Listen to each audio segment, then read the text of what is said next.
I'm burning something powerful. Fuel injection action from my femur to my collarbone. Gone in 60 seconds as I'm blasted through the danger zone. Double time and rhyming, stopping on a dime. When they wave the checkered flag, you know I'm clocking in my time. Barriers are broken from the subsonic waves. I'm all gassed up knowing that the fast lane pays.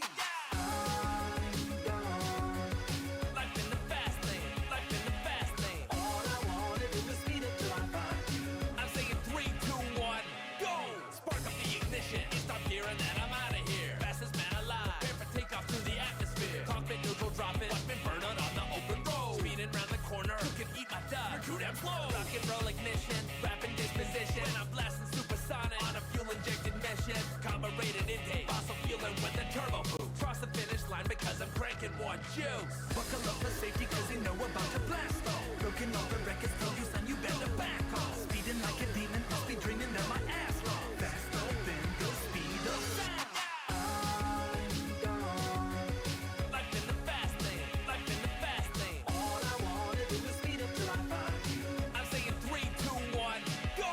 Black rocket afterburner, flip the switch and watch me zone. Iron eagle in a tail, buzz the tower, shake the room. Train conductor, locomotive, riding solo, pull the brake. Past the point of no return, we're heating up the intakes. I'm like tornado, probably really fatal. When I'm rapping all my shit, they like 808. All the competition can get left in the past. Supercharger in your lane, cause I'm just so fast. Life in the fast lane, life in the fast lane. All I wanna do is speed up till I find you. I'm saying 3, 2, 1, go! Life in the fast lane, life in the fast lane. All I wanna do is speed up till I find you. 3, 2, 1, go! You think this is a lyrical competition? This isn't a rap game, man. This is the fast lane, son. Oh, you think you're the equivalent to Mark 1? But I'm far past Mark 11 in this ish, man. I'm just following the rules of the road, you know? You wanna try following the rules of the road yourself, kid? I'm saying 3, 2, 1, go! Life in the fast lane, life in the fast lane. All I wanna do is speed up till I find you. I think homeboy here's driving with the e-brake on. Get ready to enjoy the essence of my exhaust pipe, brother. Let's go!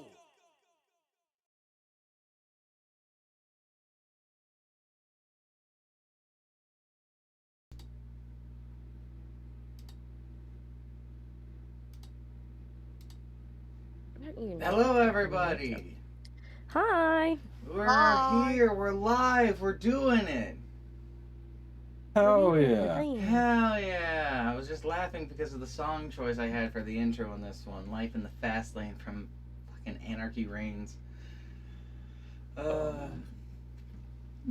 It's a fun song. I figured it was good, especially with like Redline being in this. I forgot at the end. Oh yeah, I was meant to screenshot my notes and send them to Chalk. Don't worry. Chalk has notes for you too.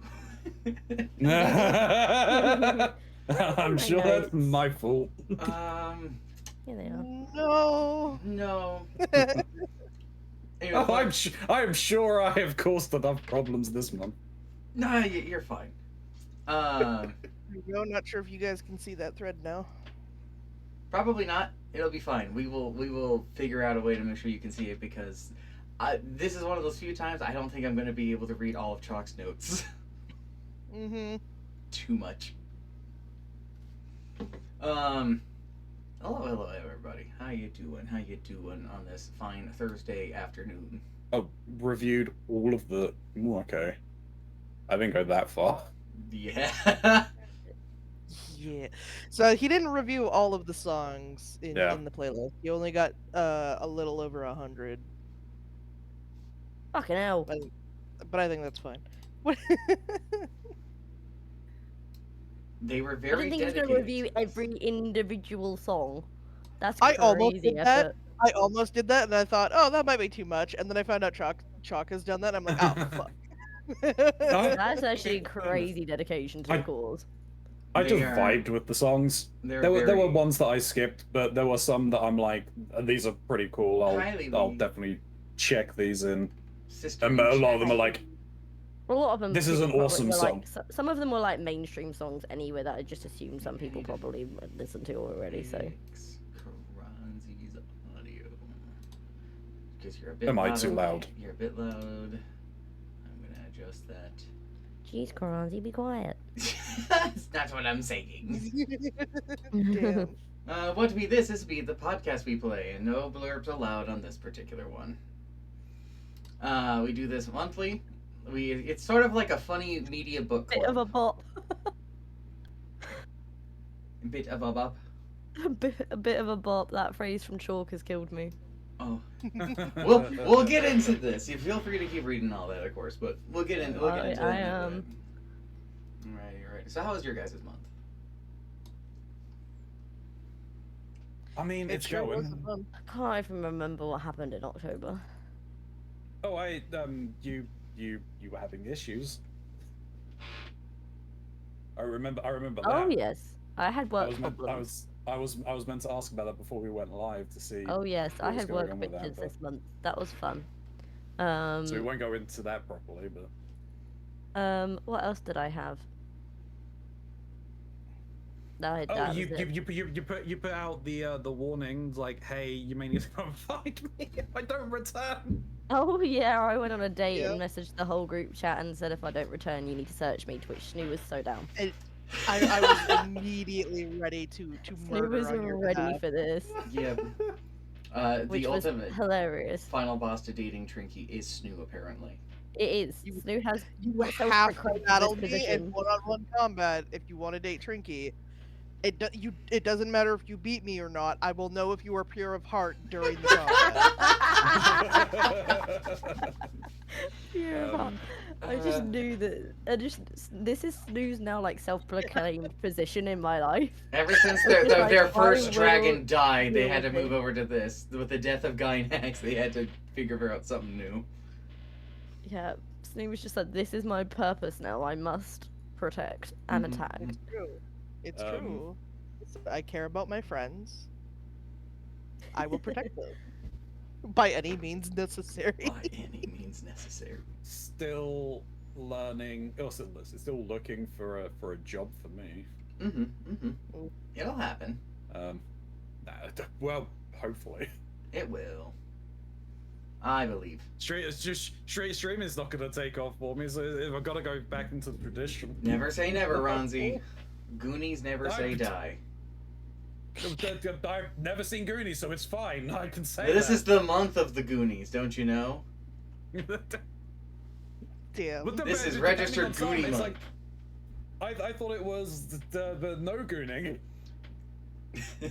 No, that's a gooner. This is Goonie. Different tense. Speaking of jobs, I've made the decision. I want to go back to the Bell. I saw that. I wanted to ask about that as well. Long story short, so I work at KFC, but for our area, KFC and Taco Bell are under the same company essentially. So I was transferred, and I can easily just transfer back. And the reason why I want to transfer back is the general manager of KFC doesn't really give a shit about anything. I don't even know how she manages to get her numbers so fucking good. I think it's just because KFC is just so easy that people can't really fuck it up for her. And also, so much of that fucking store is hinged on a single fucking person who is like one step above the general manager. And it's not a regional manager is what she's called. It's different titles for KFC, but like it's basically the like regional manager who seems to micromanage the fuck out of the store, but also like sits on her hands all the fucking time. Like it took me 2 weeks to actually get transferred to KFC, so I almost wasn't able to pay rent at the start of me working at KFC. And then Sky, who also was working at the same store, didn't get hired on for a month, even though she got like accepted immediately after the interview. So that's cool. And they also like you can't have like too many people like scheduled because of labor, but we need to have like this many employees so that way if someone calls out, we can have someone else come in. It's like, okay, but what about the people that you're not giving hours to? They need to pay their rent, man. Yeah. People don't get jobs for fun. These aren't teenagers still living with their fucking parents. We're in a recession right now. What are you doing? I also just generally don't click with most of my coworkers. There's only 4 people out of everyone in the entire staff I give a shit about, and 3 of them I'm already friends with outside of work. Which is Scott, which is a Skywatcher, her brother, and their mom. They all work there. That's crazy. It's a whole family unit. Keeping it in the family business. Family business, man. Family chain, family restaurant. Local family businesses, guys. Go to KFC.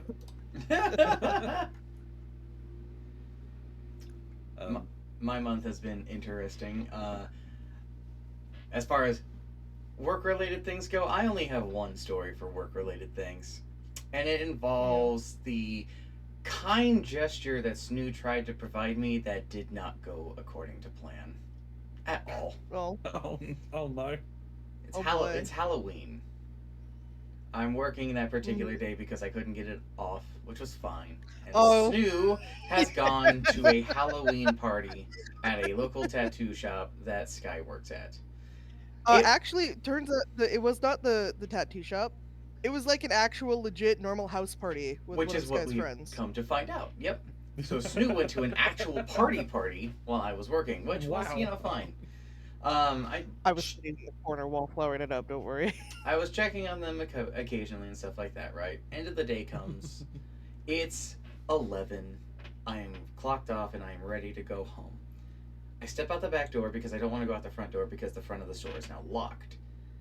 I just don't want to deal with the crowd that's probably going to be forming in front of the store, so I'm just going to go around. From the front door bursting is Snoo, who had apparently been in the store while it was locked for some reason. And they come charging out, arm outstretched and a hot dog in their hand. The fuck? What are you doing here? And they're like, hey, I got you this. I'm like, what? It's a hot dog. Why do you have a hot dog? Where are you here? Yeah, well, I decided we're going to give you a ride home. It's going to be great. I also got you a hot dog from across the street from where we were partying. Okay. Not across the street. It was right outside the door.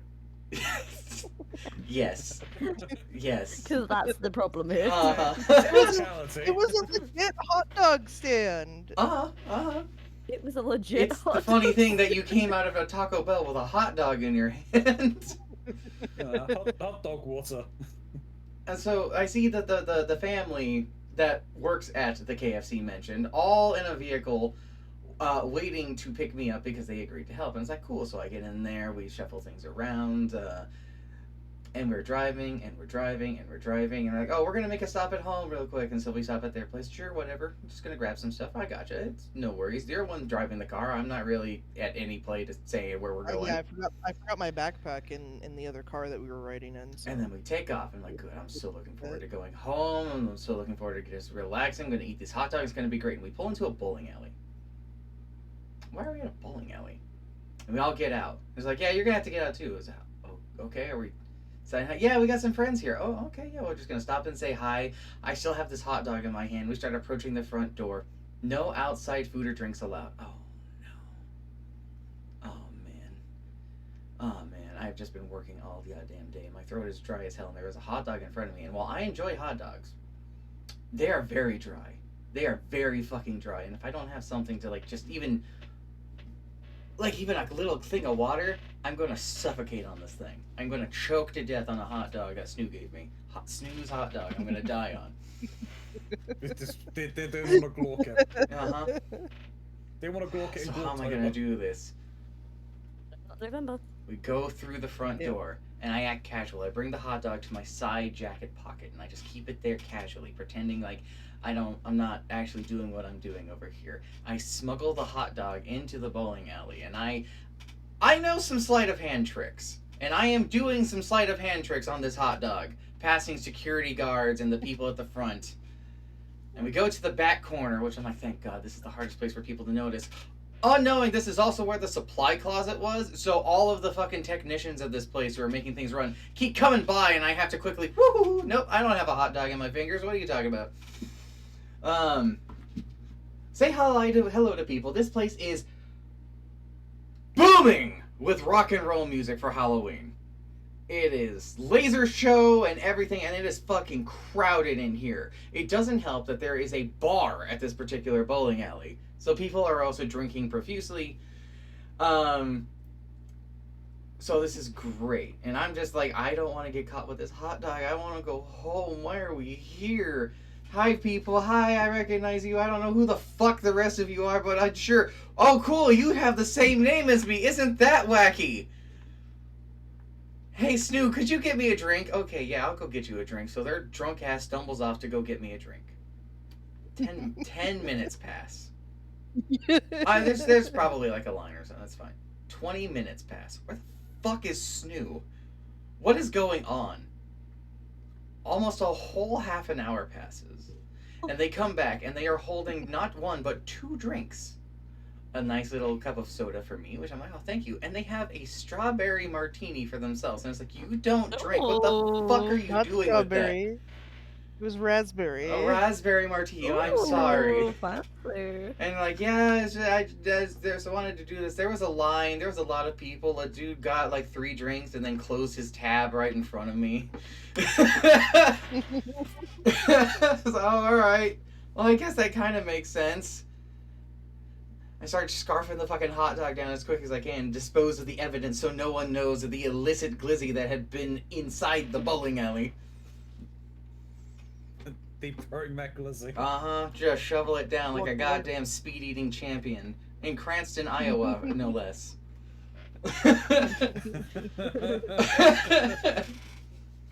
I'm gonna be honest. If there are any bowling techs worth their salt, they're not gonna give a shit what food you brought in. Probably not, but Especially not a single hot dog. I was just too nervous about it, and it's like, I'm someone who typically doesn't want to get in trouble, and more importantly, I don't want to get all these other people in trouble, and especially over a fucking hot dog. But I had to handle this properly. Sorry, Chuck in the chat's like, for this entire story, I want it to be known. I was going to pick up Mux and was told not to by Snoo and was confused why no one came home after that. So, on my side of this story, the way my night went, I was told by Sky that we were basically going to be doing 2 parties. One which was with the tattoo shop, and another one which is with her friend who, like, she was a tattoo apprentice with and then broke off to go run her own tattoo shop. The first party effectively got like nothing short of canceled because most of the people at Sky's tattoo shop weren't really ready to party despite it being Halloween. Most of them were like not really feeling super social, especially Sky's brother, who decided to stay home the entire night because he got too nervous about the second party. So it was just me and Sky and her mom that end up going to the secondary party, where I thought it was only going to be a handful of people and I figured I'd be able to still talk. No, there was like well over like almost 24 people and growing. So I immediately like shut the fuck up and stopped talking entirely as soon as we got into the house.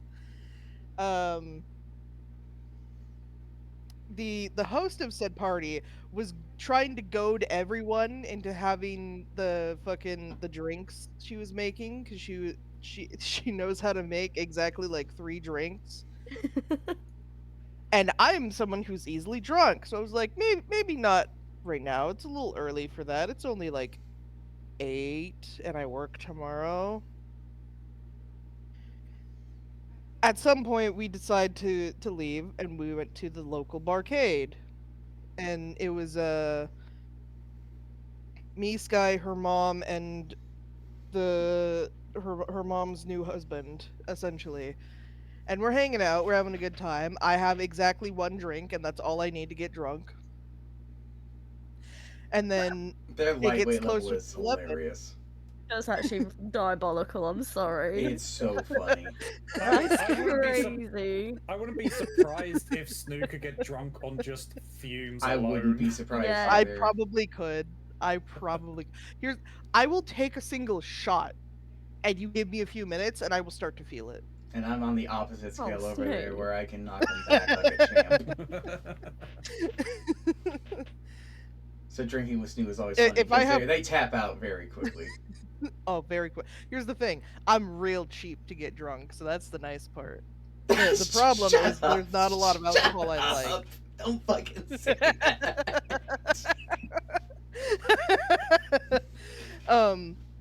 But yeah, so we're at the barcade. It's getting closer to 11, and it's like, oh, Mox is almost up. We could probably pick him up and go home. I didn't know that we were going to the bowling alley during all of this, just so it's made aware.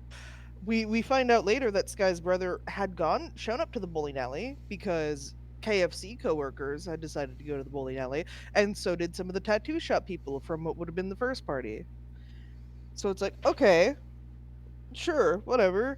We go and pick up Mox. I message Chuck of like, hey, we're gonna go pick up Mox. You don't need to show up. And it's like, oh, okay. I literally just put my pants on. I'll just go ahead and chill out. There's a hot dog stand right outside the front door that Sky has told me is really good, and she wants to get a hot dog. And I said, okay, cool. I'll get a hot dog for me and Mox. Mox loves hot dogs, and I'm. So I have 2 hot dogs in my hands, one for me, one for Mox. I've eaten mine by the time I get to Mox. And we had to go to Sky's mom's place to switch cars to get a bigger car because we're going to have more people because her brother and sister were going to be joining us. And during this time, I spilled Mox's hot dog on myself. Oh, no. And mind you, it's mostly of just like, it just flipped upside down on my lap, but there was a lot of condiments on it.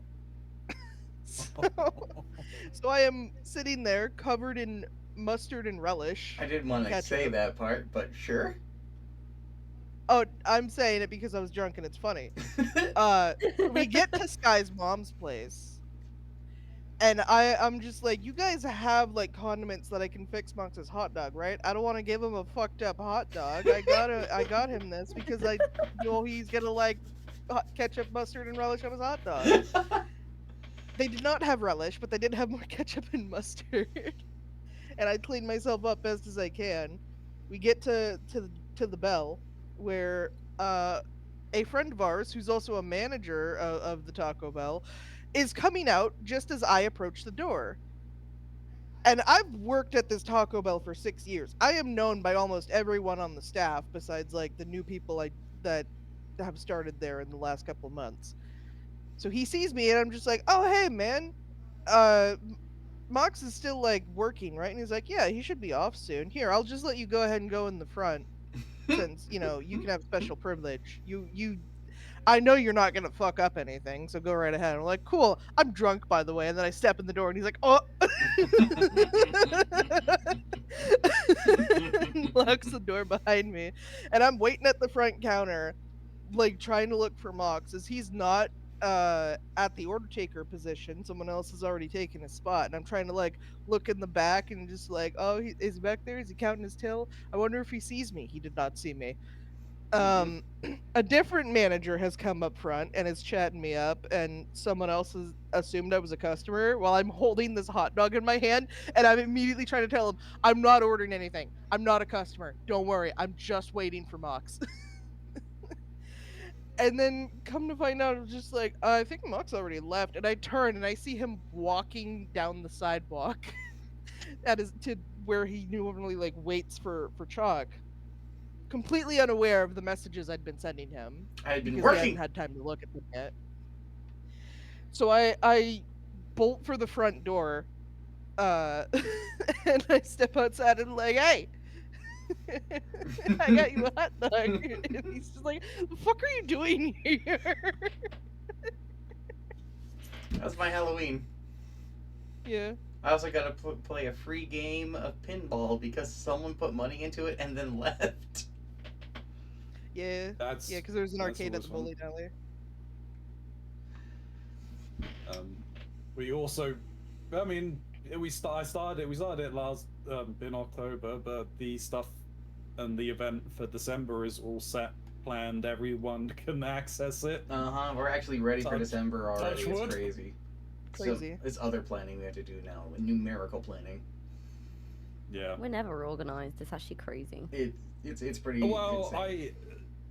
I just knew that my suggestion was going to be a logistics nightmare, so I'm like, nah, we're not doing that this time. I'm gonna get this sorted. This definitely needed I'm the sorting testing. it, and we're because we don't know. You don't know when you go into it what settings you actually want and don't want. Well, even that is just the logistics to make sure that everything kind of works. Like, you know, if I didn't test how to connect to the Archipelago client and then just look it up as like, why am I getting this issue? I could still be hitting my head against a brick wall even now. Like, why can I not connect? The cache folder was one of the biggest problems. The cache folder. Yeah, just that's not crazy. creating. It's crazy folder, that it doesn't make one. which is required. Is insane. Absolutely wild.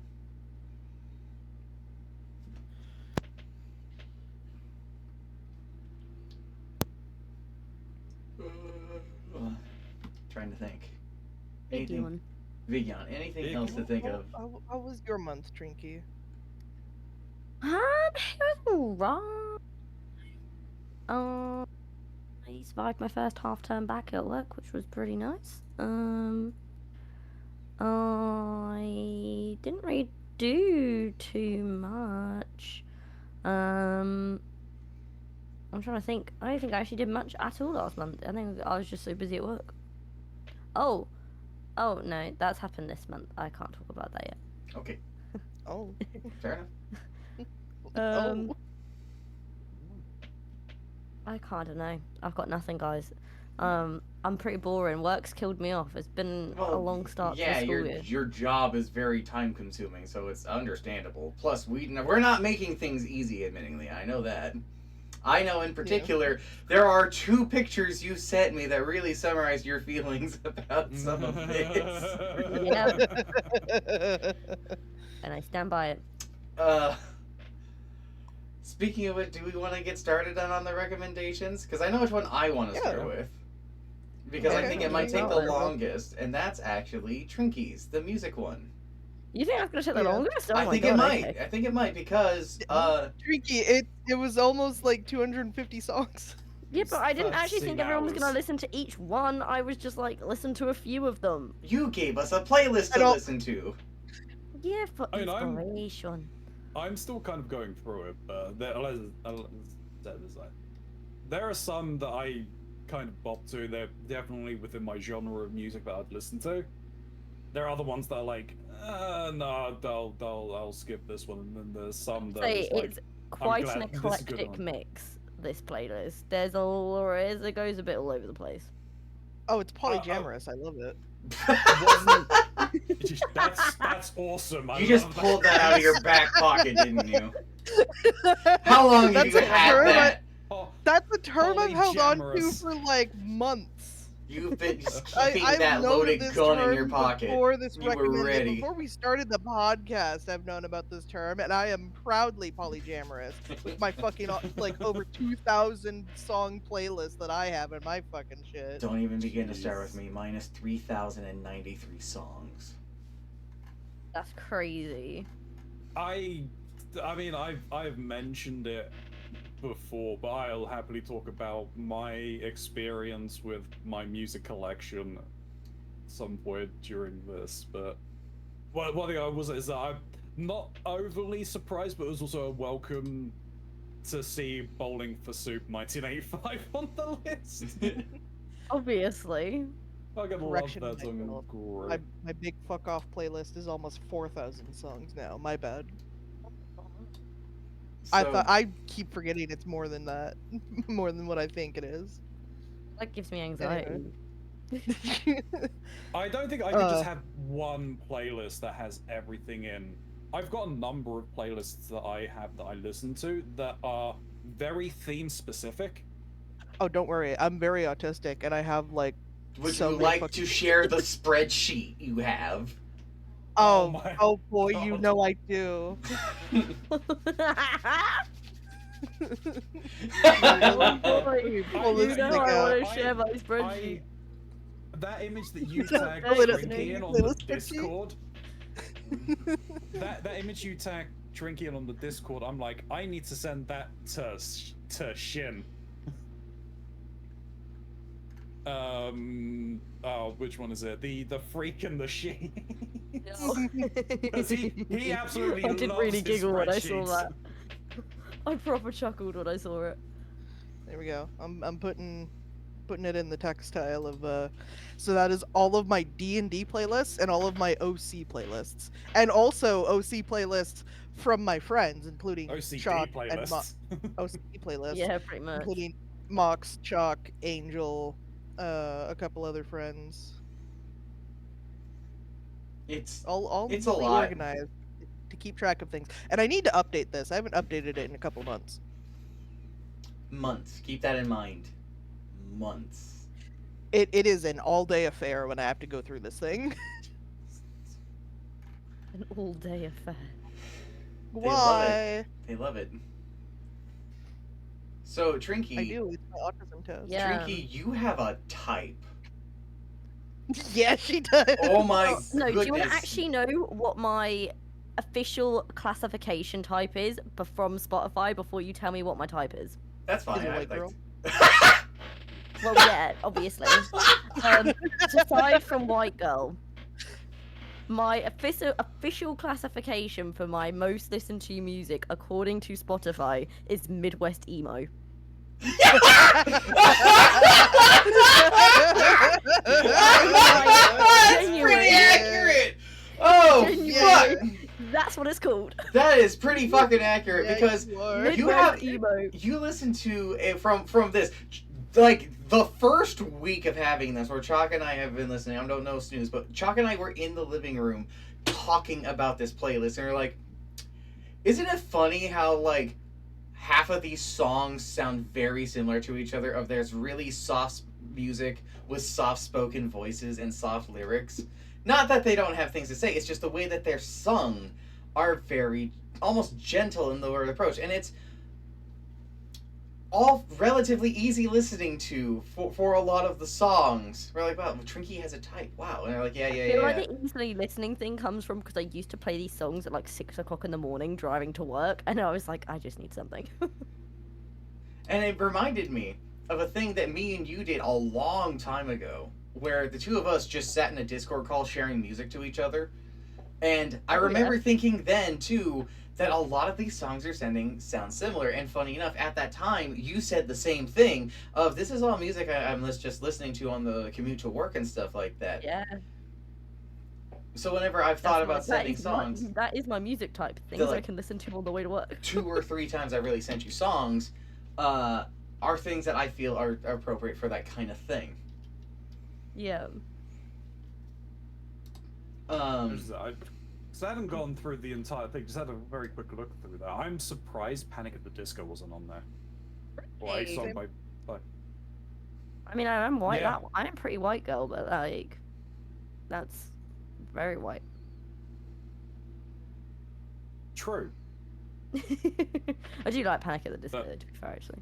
Yeah, which is also why I'm like looking through this list, looking some of the, especially some of the ones, the later ones, like some Blink-182 and stuff like that. I'm like, how is Panic not on here?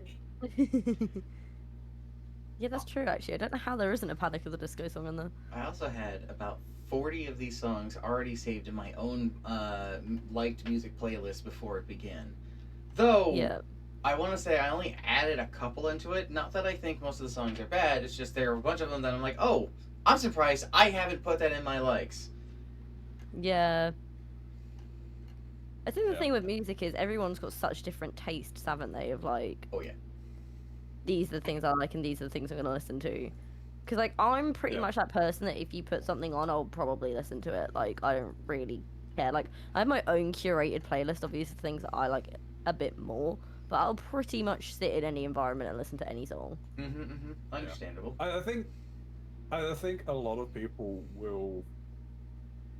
A lot of people are influenced for their musical choices from a lot of different things. Some of it coming from parental influences, what your parents would listen to, because obviously, as a child, when you're in a car with your parents, you don't get to control the radio. No, Your but you know parents are what? the That's ones in really control. funny because I don't listen to my parents' music in the car. You're right. Because most often it's my older brother driving me places, and so that means I listen to 21 Pilots and like One Finger Death Punch and like random Yeah. shit. Yeah, And that's what I because- listen to instead. I mean, like I can't help you, Shin. I can't help you, I'm afraid. Your brothers at the very least, but I think me and him are fairly close in age anyway, so you'd be listening to the kinds of music that I would be exposed to. Like the heaviest, like rock, like screaming. There's no lyrics. It's just Yeah. screaming, and that's Avenged- literally what I listen to. That's Snooze Jam probably. too, if I'm Avenged, being honest. Avenged Yeah. Sevenfold. Yep, shit exactly. Like that, Yep. See, what's really funny is growing up, my parents were obsessed with country music. Like my mom especially, she was fucking in love with Rascal Flatts. So I just don't have the typical like millennial hatred of country music. I'm indifferent to Yeah. it at worst, or like there are some songs that I do genuinely really like. I think it's so funny because country's really not a thing in the UK. Like, Yeah. obviously there are some country songs, but it's nowhere near on the level that the US has country music. No, that's true. Because like the different subgenres of country music are also so very different, and there are better subgenres than other. If it's some rich white fucker who's like singing about his fucking how much he loves his truck and banging his straight wife, I don't give a fuck about that song at all. You know, I was literally gonna bring up something along those lines. But shit.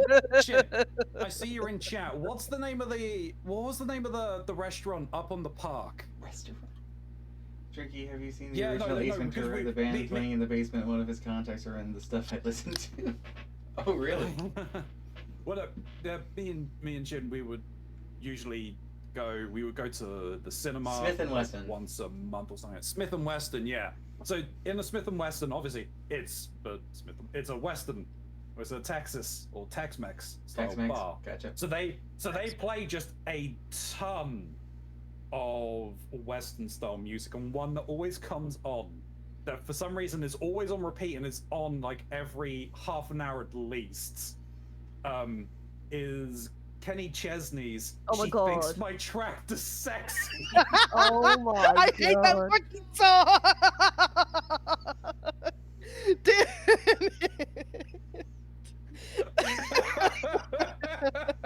That and the red solo cup. Oh, Diabolical. god damn it. Oh, see, the thing is, I can be Oh. okay with Red Solo Cup because that one didn't get overplayed for me, and it's fun. It's whatever. It's inoffensive. The real You- fucking like comedy country song I fucking really like and I would jam out to a lot as a kid is Country Song Backwards. I don't remember the artist name. I just know that's the name of the song. Oh. It's fucking stupid. do you know that She Thinks My Tractor Sexy has a music video? No, Oh, but I it's believe Country Song it. Backwards is by Rascal Flatts, of course. How could I forget? The music video is insane. She Thinks My Tractor Sexy. It's crazy. Is she banging the tractor? The fuck's going on? Pretty much. No way. The band in Ace Ventura was his It Cannibal may as well Corpse? be. Is Cannibal Corpse? No shit. It was Cannibal. I did not realize that. Yeah, neither did I. I'm gonna quickly make a phone call here because if we're talking musical influences, I have to call Mama Mox on this one because there's a couple of Oh, things I boy. can think of. A lot of my musical influence came from my dad, for sure. Shit like Queen. I grew up on a lot of Sabbath. 80s music because Yeah. of my mum, for sure. Mine was definitely like Hello, you're on stream real quick. hello, streamers. So I need you to confirm something because we're talking about our musical upbringings, and I need you to help confirm that the things I grew up listening to were a lot of Michael Jackson, AC/DC, a lot of Aqua, and you would have me dance with you in front of the TV to every Will Smith song that came out. We used to do Wow, the Men in that- Black Will Smith dance is what we used to Yes, we did. do. Just that one. Oh, and I don't know, there was another one that I can't remember. And then Aqua, we used to sing. That was our car song. That was our car we used song. to sing Aqua for in the car. Backstreet Boys was a big one, as well as, if I remember correctly, you would pull out your Stevie Nicks CD and be like, pick a song on it. Yes. Yes. Well, being all those full things. size A and lot of that's heavy really metal my you grew favorite up thing. with. And I don't mean like, you know, classic rock. I mean like Black Sabbath and Iron Maiden and Yep. Megadeth. It's also the same house I believe we were listening to. Was it Soul for Men, Soul to Men, or something like that? There was a lot. I remember a lot of like R&B stuff while we were in the Yellow House. Yeah, that was my jam back in the day. It was a lot of Boys to Men. Boys to Men, yes. Yep, there was a lot of Boys to Men and Eve and shoot, I can't remember the other one's name. But that was back when I listened to rock. I'm clearly at an establishment. That's probably hard to hear me. No, you're fine. You're fine. Okay. And what are your Yeah. thoughts on country music? Because there's a big talk about country music right now. That should not be classified as music.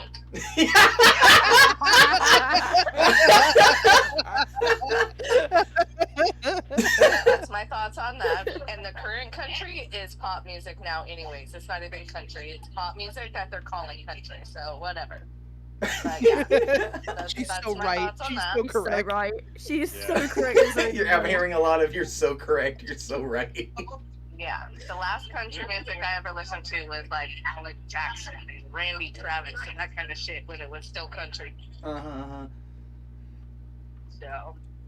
and then back in the day for you though was a lot of pop music, and then it gravitated over to the heavy metal, and that is where we have landed and stayed. Yep. They at work they call my music screamo music because that's my jam. I want to scream and punch people because that is the world I live in. I'm a Alright, honey, well, I gotta go. just Yeah, sitting no here worries. listening That to was everything I could have wanted from that. Thank Corn. you very much. All right, my child, I love you. Love you too. Okay, Bye bye. bye. I was gonna say that was a wide collection of music. Oh, Not what listening I to was Backstreet expecting. Boys is hilarious. You don't understand. I had a Backstreet Boys like tour T-shirt and stuff like No, that. you and didn't. I No, did. you didn't. I did. Oh my god. I hung out with the This is my local favorite girls piece at of pop elementary store school ever. talking about Backstreet Boys and stuff like that. And while I could never really get with what they were talking about with the hottest, we were always talking about the music at the very least. I was over there sitting on my neighbor's trampoline singing, was it Stop Playing Games with My Heart? Or Don't Play Games with My Heart. That's what we were fucking jamming back I then. want it on record right now that this is my favorite piece of Mox lore I've ever learned. I was a Backstreet Boy Will ever boy learn. I completely. mean, I'll drop some. This is when I was younger, some of the stuff that I listened to. If we were talking about pop stuff, Spice Girls and Take That. Now, Oh, there take was take that. a Oh band my in the God. list Like the original run Take that That. did not get Yeah. mentioned What it in is that. now. Not now, yeah, not the three boys now, the four back in the day. Yeah. There were two bands in that list that didn't get mentioned, and one of them's really funny because they died and came back. And that one is called Black Happy. They are a very, very little indie thing that I adore because they're very much so like a jazz rock thing. They started out as like a Christian band and then quickly became a punk band, but still stuck with their jazz stuff. It's really cool. Chalk actually went to a concert of theirs very recently and has a t-shirt he keeps wearing, and I keep going, damn, fuck, I wish I had gone to that. I was gonna take you actually there, but unfortunately money. And the other band was fucking Bloodhound Gang. It was like Bloodhound Gang and Stevie Nicks and shit in the car rides going to and fro from place. So it's just like one song is just like, yeah, life's a bitch, isn't that funny? And then another song is just like, man, why do people bully me? It's because you've got the grooming habits of a chimpanzee. Shit like that. That's what I grew up with. It is probably why I'm as open to things, because it's all just sound. It's all sound. Yeah. So, one of the things that I think is not at all surprising if you pay attention to some of the background of my room in the camera right now, that drove some of my musical choices when I finally was able to get money and buy my own stuff. Well, even before then, actually, because as it turns out, I got bullied in school for it. Was anything to do with dragons.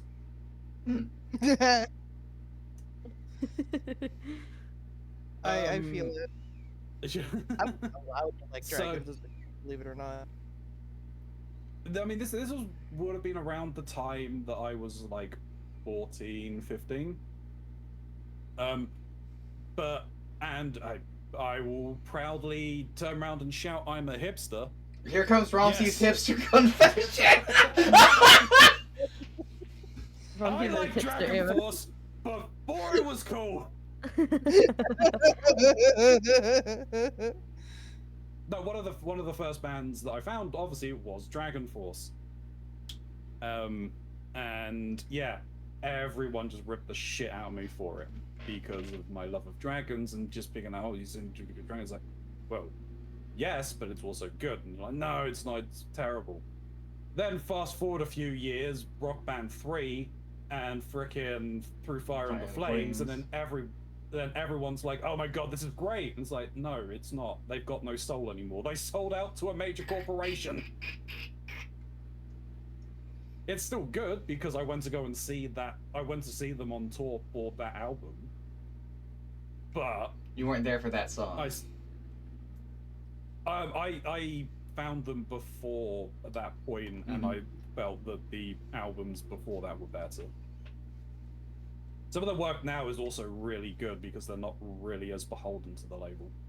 But, you know, it was around the time where everything for rock music was all starting to sound the same. Like 2010-ish? I'm gonna have to hard disagree with that, but I understand the sentiment. There were some labels. There were some labels that just produced the same sound. I'm not gonna say that's necessarily incorrect, but saying all rock music sounded the same at that time? Fuck no.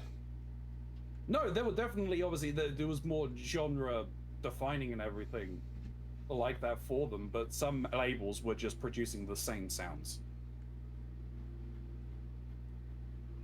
I find it funny that Herman Lee got DMCA'd for playing his own music on stream. I know, it's hilarious. Yep.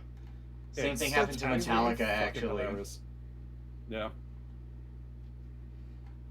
And I'm happy it happened to Metallica because they're fucking dickheads about their own shit. That's beside the point. I do hate the whole DMCA laws now. Like, that just does piss me off. Stupid. It is like a big cause for it being a problem to make anything on the internet. It all roots back to fucking record labels trying to basically just control fucking media like that.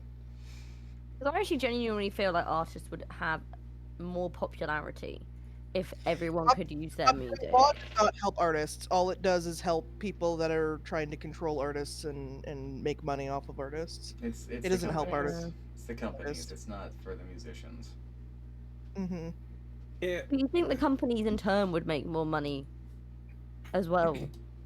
Because there's more exposure. The only one to dictate it if you that's the pay thing. for If it. you can constrict what music like someone else can make, it means that you get more of a monopoly on certain like sounds and songs. It is a product of the time it was created, and it's not kept up with the trends and just how widespread the internet has essentially become. Yeah. We're going to be starting because we're eventually going to be starting to see the same kinds of things. We're going to get similar things for art, for like drawn painting artists and everything like that. In the wake of everything happening with the AI and stuff like that, there's gonna be something like that to try and protect artists, because that's the knee-jerk response that governments are going to come to, that if we're going to want to help them, which is a very tall ask in the first place, because they're not even going to want to, because you're not having a traditional job if you're doing artwork. It is ironic that copyright law has not benefited artists until AI started being a problem. Yeah. However, it's not individual artists that it's protecting, it is company IPs.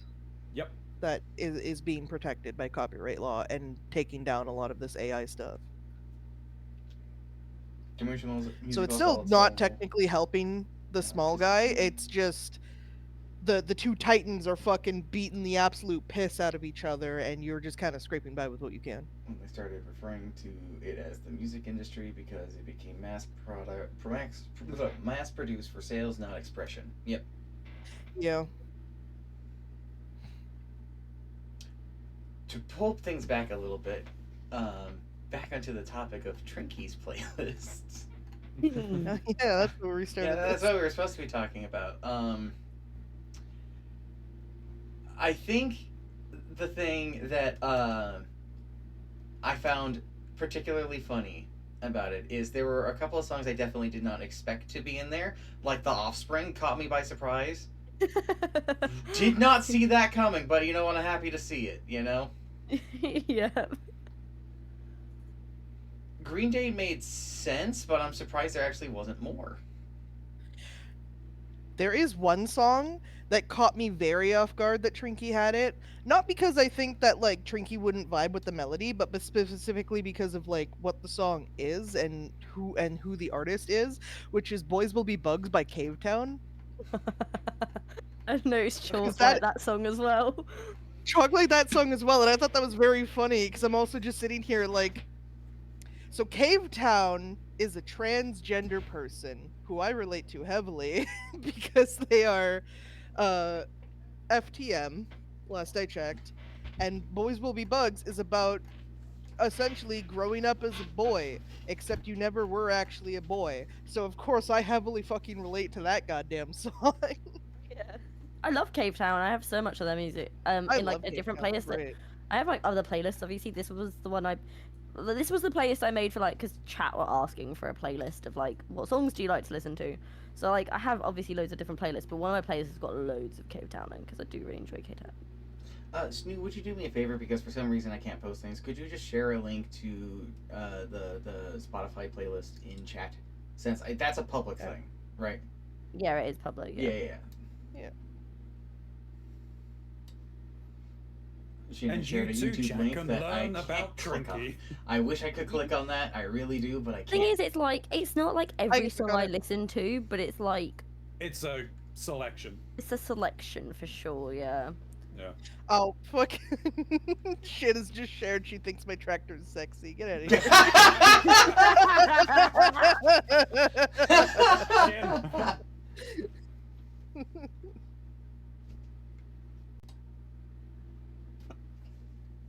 Okay, were there any other surprises for you, Mox? Any other surprises for me in particular? Yes, and it plays back to the thing of, I'm surprised there isn't more. And I'm pretty sure this isn't because of organization things, per se. I think this was just, you were adding them into this playlist as you were thinking of them. Because... Yeah, probably. What do you mean Boulevard of Broken Dreams isn't until the fucking end? Oh yeah, it's definitely because I went through different playlists and added them at different It's like, times. what do you mean? Yeah. My Immortal is at 2:02? Fucking no. No, yeah, definitely not. Definitely not. No, fuck Definitely off. not. If that's in your playlist, that is not low on that playlist. Oh no, it's definitely not low on my playlist for sure. It is towards the top. Yeah, no, it definitely would be higher up in the playlist list order. I mean, to be honest, I don't see it as, oh, it's low down, it's just added Because in, I normally or shuffle like, because anyway. that's exactly what I'm thinking. I'm looking at this because, I mean, there is, like, what, 4 Ed Sheerans in a row, there's a load of Catfish and Bottleman. There's a lot of those in a row. I'm like, this is something designed to be played randomly. Oh, So I feel that way, and I know that artists particularly hate this, like, because they write albums in like order to tell like a story. Sometimes I'm a hit shuffle kind of a girl. I'm not gonna lie. Mm-hmm. yeah, no, that's fair. Like, and that's the thing is that what I was. Even if I listen to Epic now, I shuffle it. You're crazy for that. I want you to know you're crazy I for think. that. No, I'm not. I think I'm the having first fun. listen being to listen to it in order. I think that's Yes. important. After that, then Yes. fucking whatever, do what you want. I can't agree with that for Epic the Musical. That one you gotta. Some of those songs gotta be followed up with each other, man. Mark, I have some of those songs picked out and set aside, and I put it in my fucking Thalassoism fucking playlist for melody. Your like, brain is made of bad meat. I mean, the Dragon Force album that I first got, which was Sonic Firestorm, that I believe should be listened to in order because it tells a story. But I can listen to that on random as well. But there's a group called Rhapsody. I think it was Rhapsody of Fire at one point. Well, I think they are Rhapsody of Fire now. They were called Rhapsody. They've gone through a few names, but their albums are literally meant to be listened from the very first one to the very latest one in order because it is one continuous story between albums.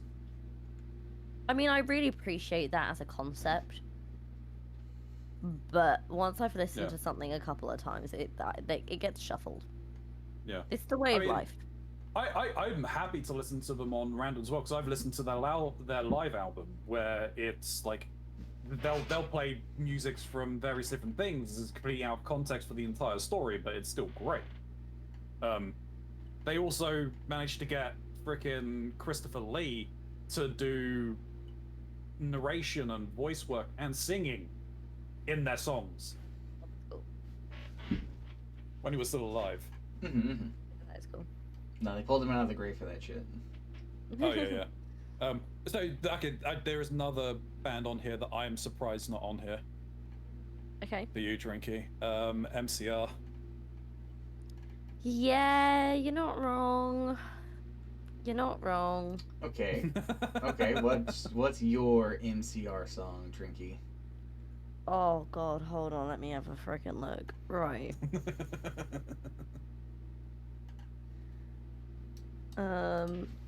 Oh, MCR. Well, Welcome to the Black Parade is obviously would be there. It would be on there for sure. Oh god. I can tell you mine. I can tell you mine. Yeah, go on. Famous Last Words. Oh, that's a good choice. Yeah. That one in particular, I enjoyed the song. On a particular time in my life, a couple of years ago, I rekindled a friendship that I have lost, again, unfortunately, with a friend of mine who I had lost contact with because all of them and their friends, who I thought were my friends, decided to keep the fact they tried to take their own life from me. And I only found out after rekindling the friendship because they had been gone for months, no contact, and then we went to play cards one night together. And then we're just casually hanging out in front of their place, and they're like, oh yeah, this happened. And no one wanted to tell me.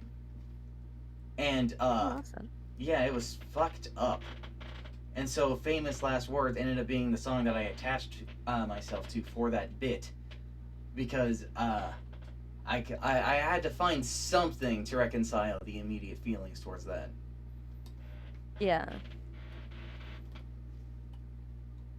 I'd also probably put I'm Not Okay on the list as well. That would probably make my list. I've got a fun Easter egg for that one too. Ever heard of a series called, what is it? Come on, brain. Come on, you've talked about this before. Video Mods, I think it was, on MTV. Yeah. You actually know about Video Mods? I think so, yeah. Where they would have animators take assets and stuff like that from video games and create music videos for songs based on those video games.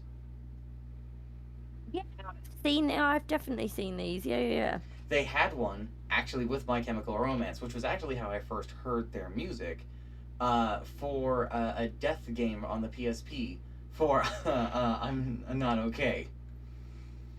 And that one's cool. It's hilarious. There's a lot of really silly things over there.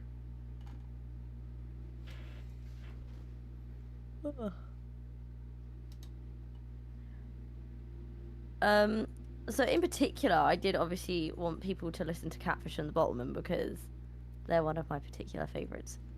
Because they're like they're bigger now, but they were a very small indie group when I first started listening to them.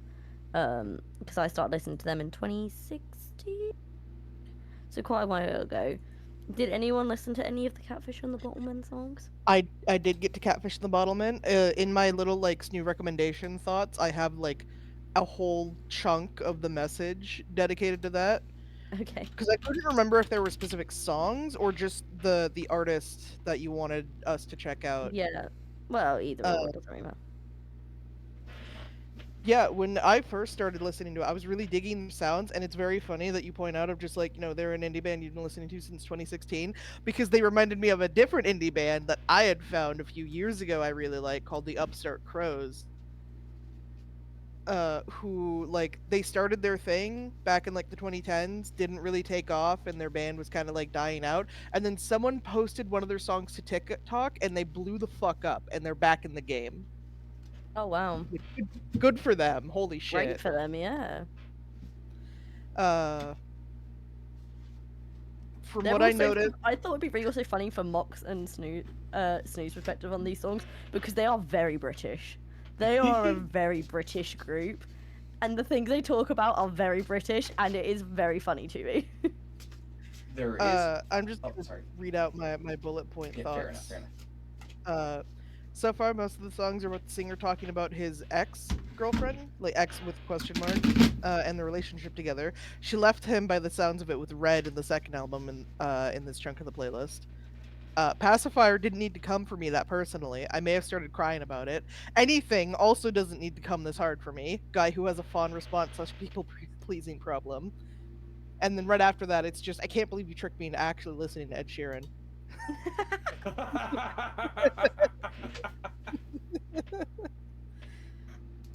Tricked you into listening to Ed Sheeran, that's so funny. I unfortunately never got he was right after. He was right after the Bottlemen. Out of the Catfish songs, there's only one that I actually saved to my thing, and that was Cocoon. Oh, I do like Cocoon. I mean, they've got some... the thing is, it was hard for me to put a few in the playlist, because I don't want to put loads in the playlist, but when you listen to, like, just all of their albums, the songs are very similar. Like, they're very... Like, the tone of them is always very similar, and, like, the sound of them is always very similar. And, like, what really discerns them from each other, like, is the lyrics. But it was really hard just to choose a few to put in, because I was like, I don't want to put too many in, because then everyone will be like, this all sounds the same, which it does. So it was really hard to choose just a few of those ones. But Cocoon is one of my favorites.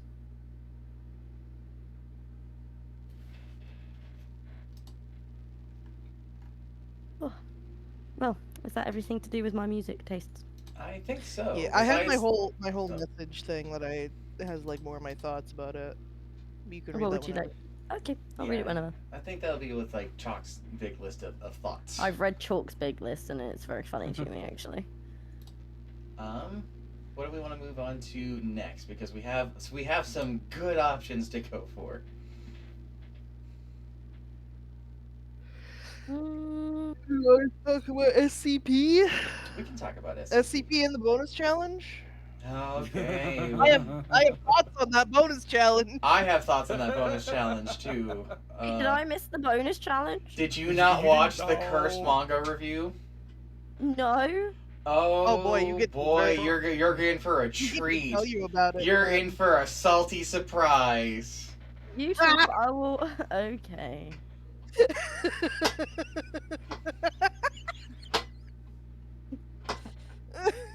So, while everyone's regaining their composure from that, because I'm the funniest man on the internet, Oh, Jesus. Our Christ. friend Thank Ronzi- you, everyone. our friend Ronzi here, our good friend Ronzi, recommended a series of videos, 3 of which were about the SCP, and 1 is an SCP. Okay, you're not wrong.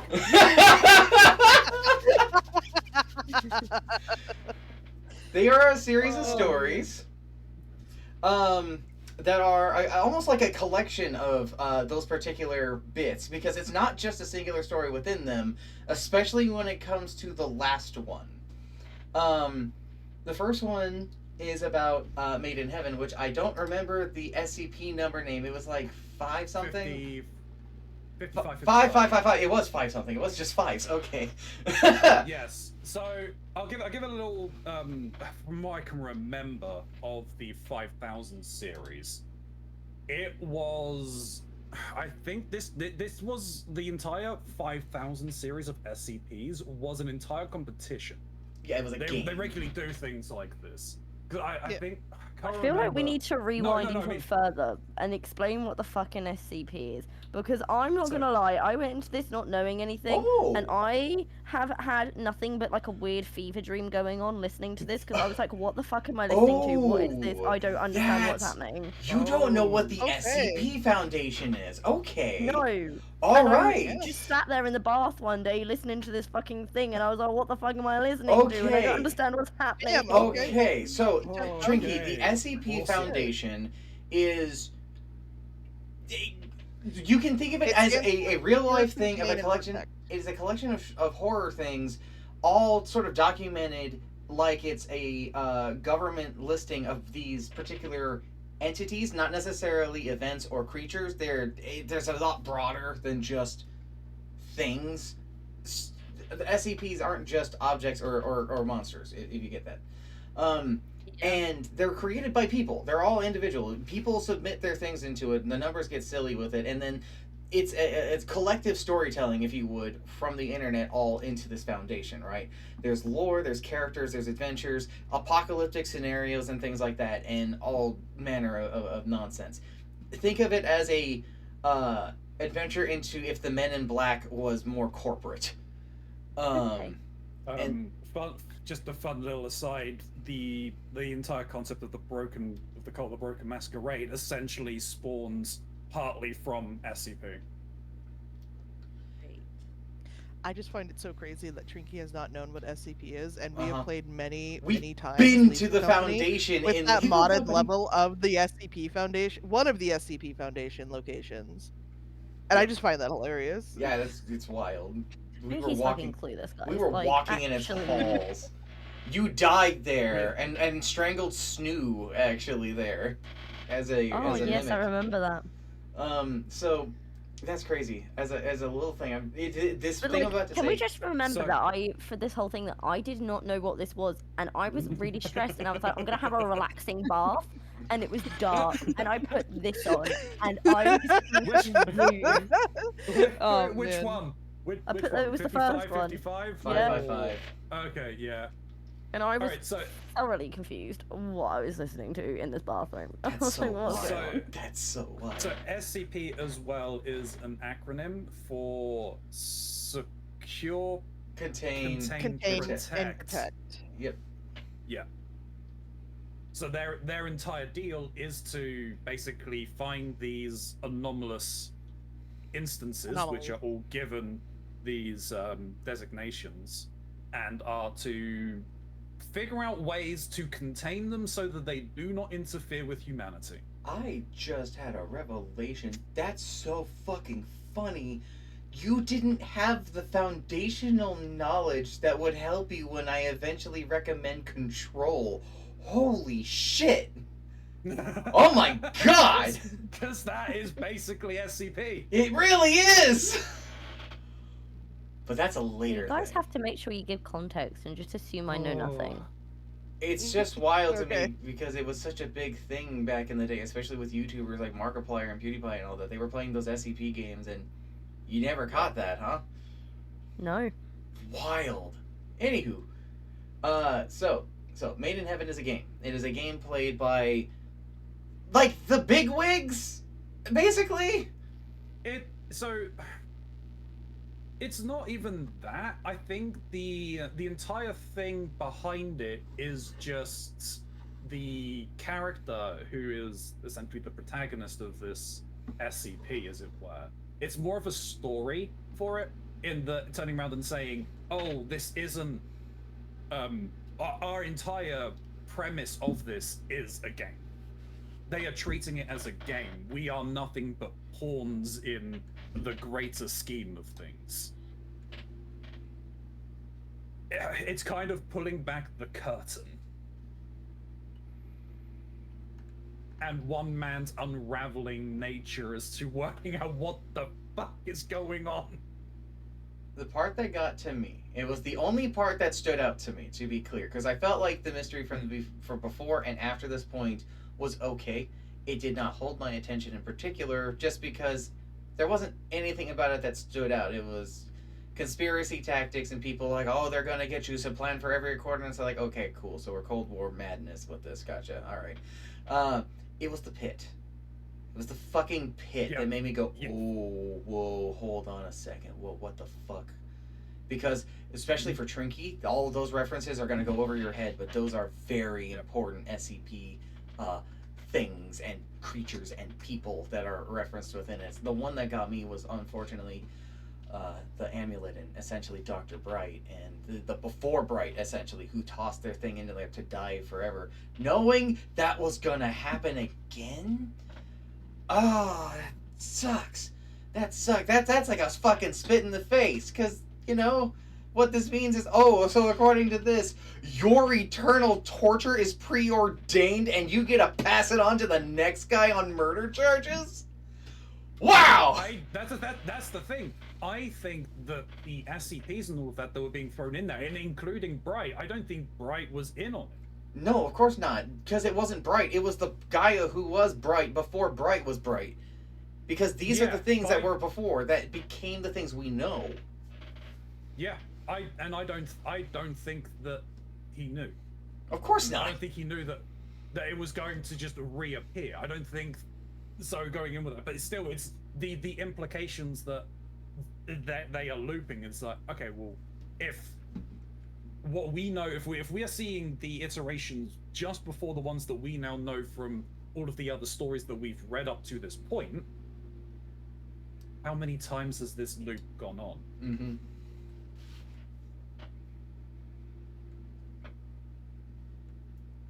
That's a pretty good explanation of the first video. Do you have anything you want to ask him?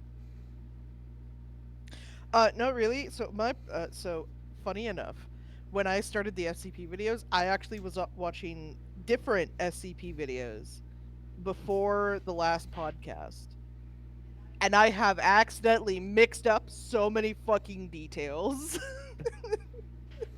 So I'm sitting here trying so fucking hard to sort out the stuff that was with, like, the Scarlet King and Made in Heaven, and also, like, some other SCP videos I was watching.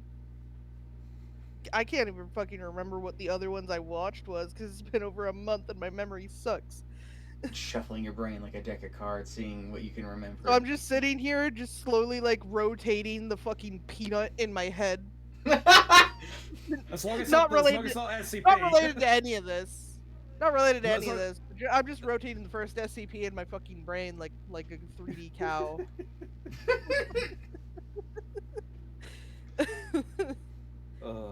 So I guess now we're on to the Scarlet King, and the Scarlet King is related to my favorite SCP. Anti-memetics. Yeah. Anti-memetics. Strike again. So the Scarlet King is a problem. The Scarlet King is a major problem. It's like a doomsday prophecy of the worst thing, that the idea of it can corrupt and corrode, and that's where we get the fucking children of this thing, with the one shining example of how this isn't the end. being my baby boy, 999. Trinky, do you know the majesty that is SCP-999? Because if you don't, you need to Google that fucker right now. No, I don't. You What am I need to googling? Look up SCP-999. SCP-999. Welcome in, Do on the Grass. Oh. 999 is so cute. He's baby. He's He's baby. adorable. I want one. And his stories are great. He is a little slime creature that upon touching you fills you with happiness and makes you laugh. He's known as the tickle monster because he likes to tickle. He eats candy and is just a boy who wants to play. And if he accidentally hurts you, or if he does anything that upsets, or if you yell at him, he gets so sad and he tries to fix it and make amends. He can walk around because he's not really a threat. They just try to keep him in his home so that he doesn't get hurt by anything else. And he has a destiny to probably overthrow the fucking abomination that is the fucking Scarlet King that is his dad! SCP looks like if Sunny was turned into a slime. 999 I is literally thought that as I looked at it. I was just like, I he looks literally like thought Sunny. the same thing. I was like, that looks like Sunny. No wonder Mux likes it. He's a baby boy. He's baby. Happy Florbo, yes. He designates specifically the people at the SCP Foundation that have designated 999 time to go just relax and chill and de-stress. Wasn't there... I can't remember which story it was, but I'm fairly certain there was one particular story where 999 quite literally goes in and stares down Peanut. There's one where he stares down Peanut. My favorite one is when he goes and actually comes in contact with and attacks, quote-unquote attacks, the unkillable lizard. Yep, I was Oh, about to God. bring that one up. Yeah, they put him in the I chamber love with the Unkillable Lizard. That one's my favorite. And reading the story about 999 with the Unkillable Lizard, who hates all life and all existence and is just full of He's- rage, and The thing that 999 hates. was able to like relieve so much of his pain that he just went to sleep for the first time ever. And as soon as 999 was separated from him, his rage got worse because he had to fucking face that pain again that he's always constantly in. I'm not sure if that was a straight up amendum to it or not. He's baby boy. He is good. Baby. Let no But yeah, harm the come flesh, to the him. flesh, the flesh that hates is just Mhm. it's an abomination. It's just It's killer croc on steroids. mm-hmm. Yeah, But I love the Unkillable Lizard. I think he's very interesting. But the Scarlet King is definitely, though, a true Eldritch story because it is an entity of just pain and suffering, and to a cosmic scale of indifference to it all, because that's just what it is. It's not even confirmed if it's a thing or an idea of a thing, but just the exposure to it has created all of this just horrible shit. Yeah, it kind of is a living embodiment of the entire concept of memes within that universe. Just nightmare. It doesn't matter. It doesn't matter whether or not. I think it touches on it in the video I sent. There was an introduction to the Scarlet King, but the Scarlet King and beings like him cannot interact with the universe, but the sheer fact of being feared and being known is enough to hold them back, or to even bring them into the universe itself.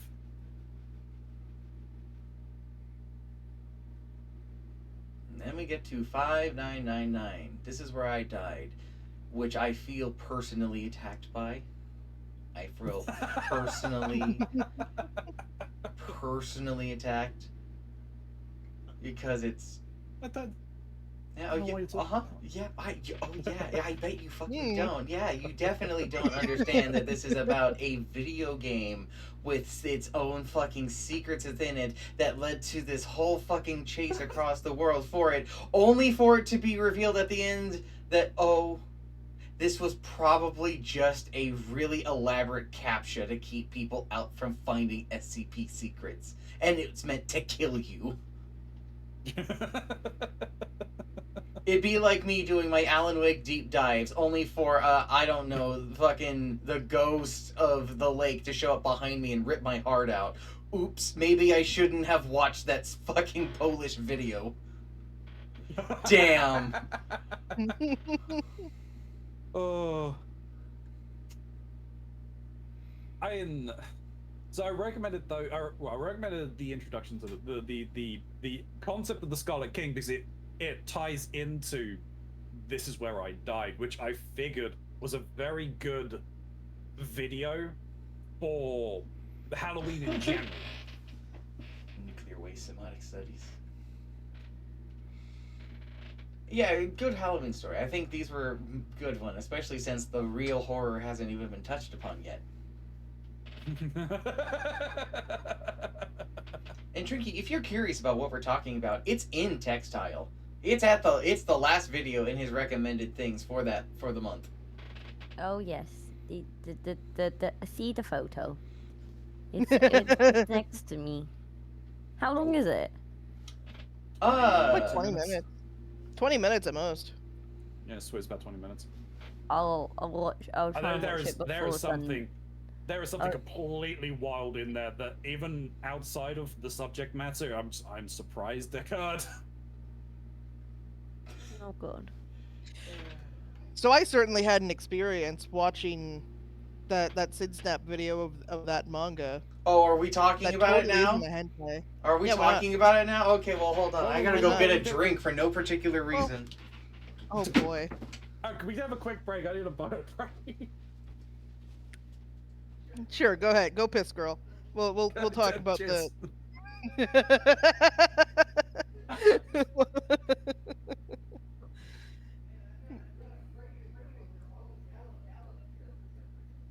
Yeah.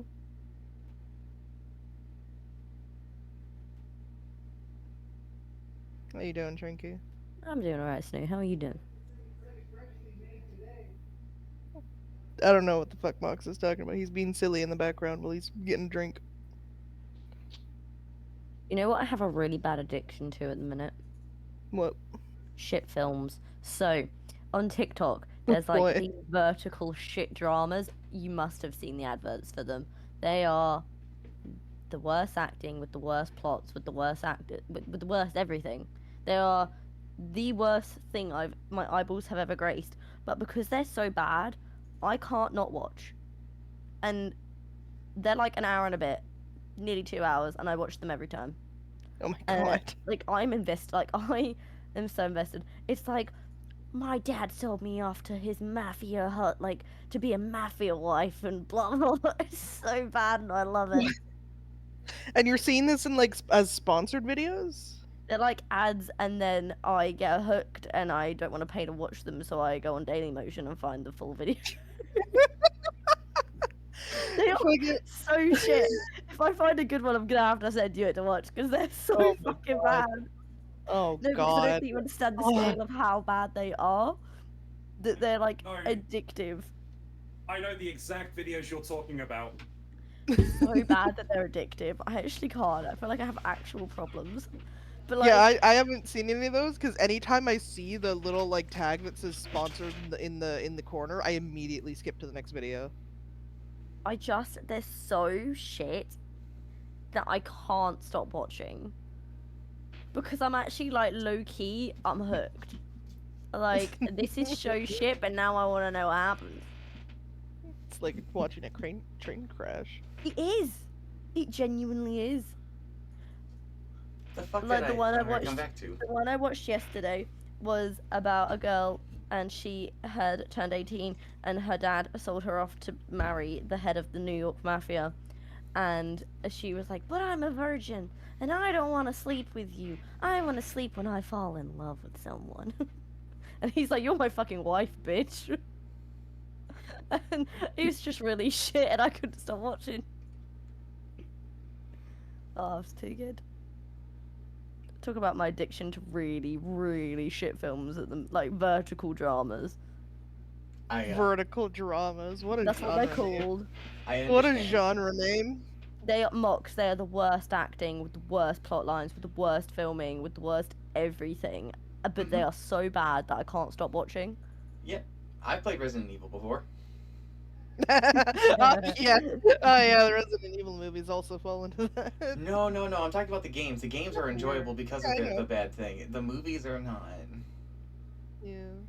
I can't remember the name of it, but there was one that I found that sticks in my mind. But then it was the same story, just retold in so many different ways. Basically, like, oh yeah, I'm married to like a successful woman married to someone who's a complete slob, layabout, unemployed guy, and like her parents or her mother, also successful, managed to convince her to drop him and leave and go with someone else.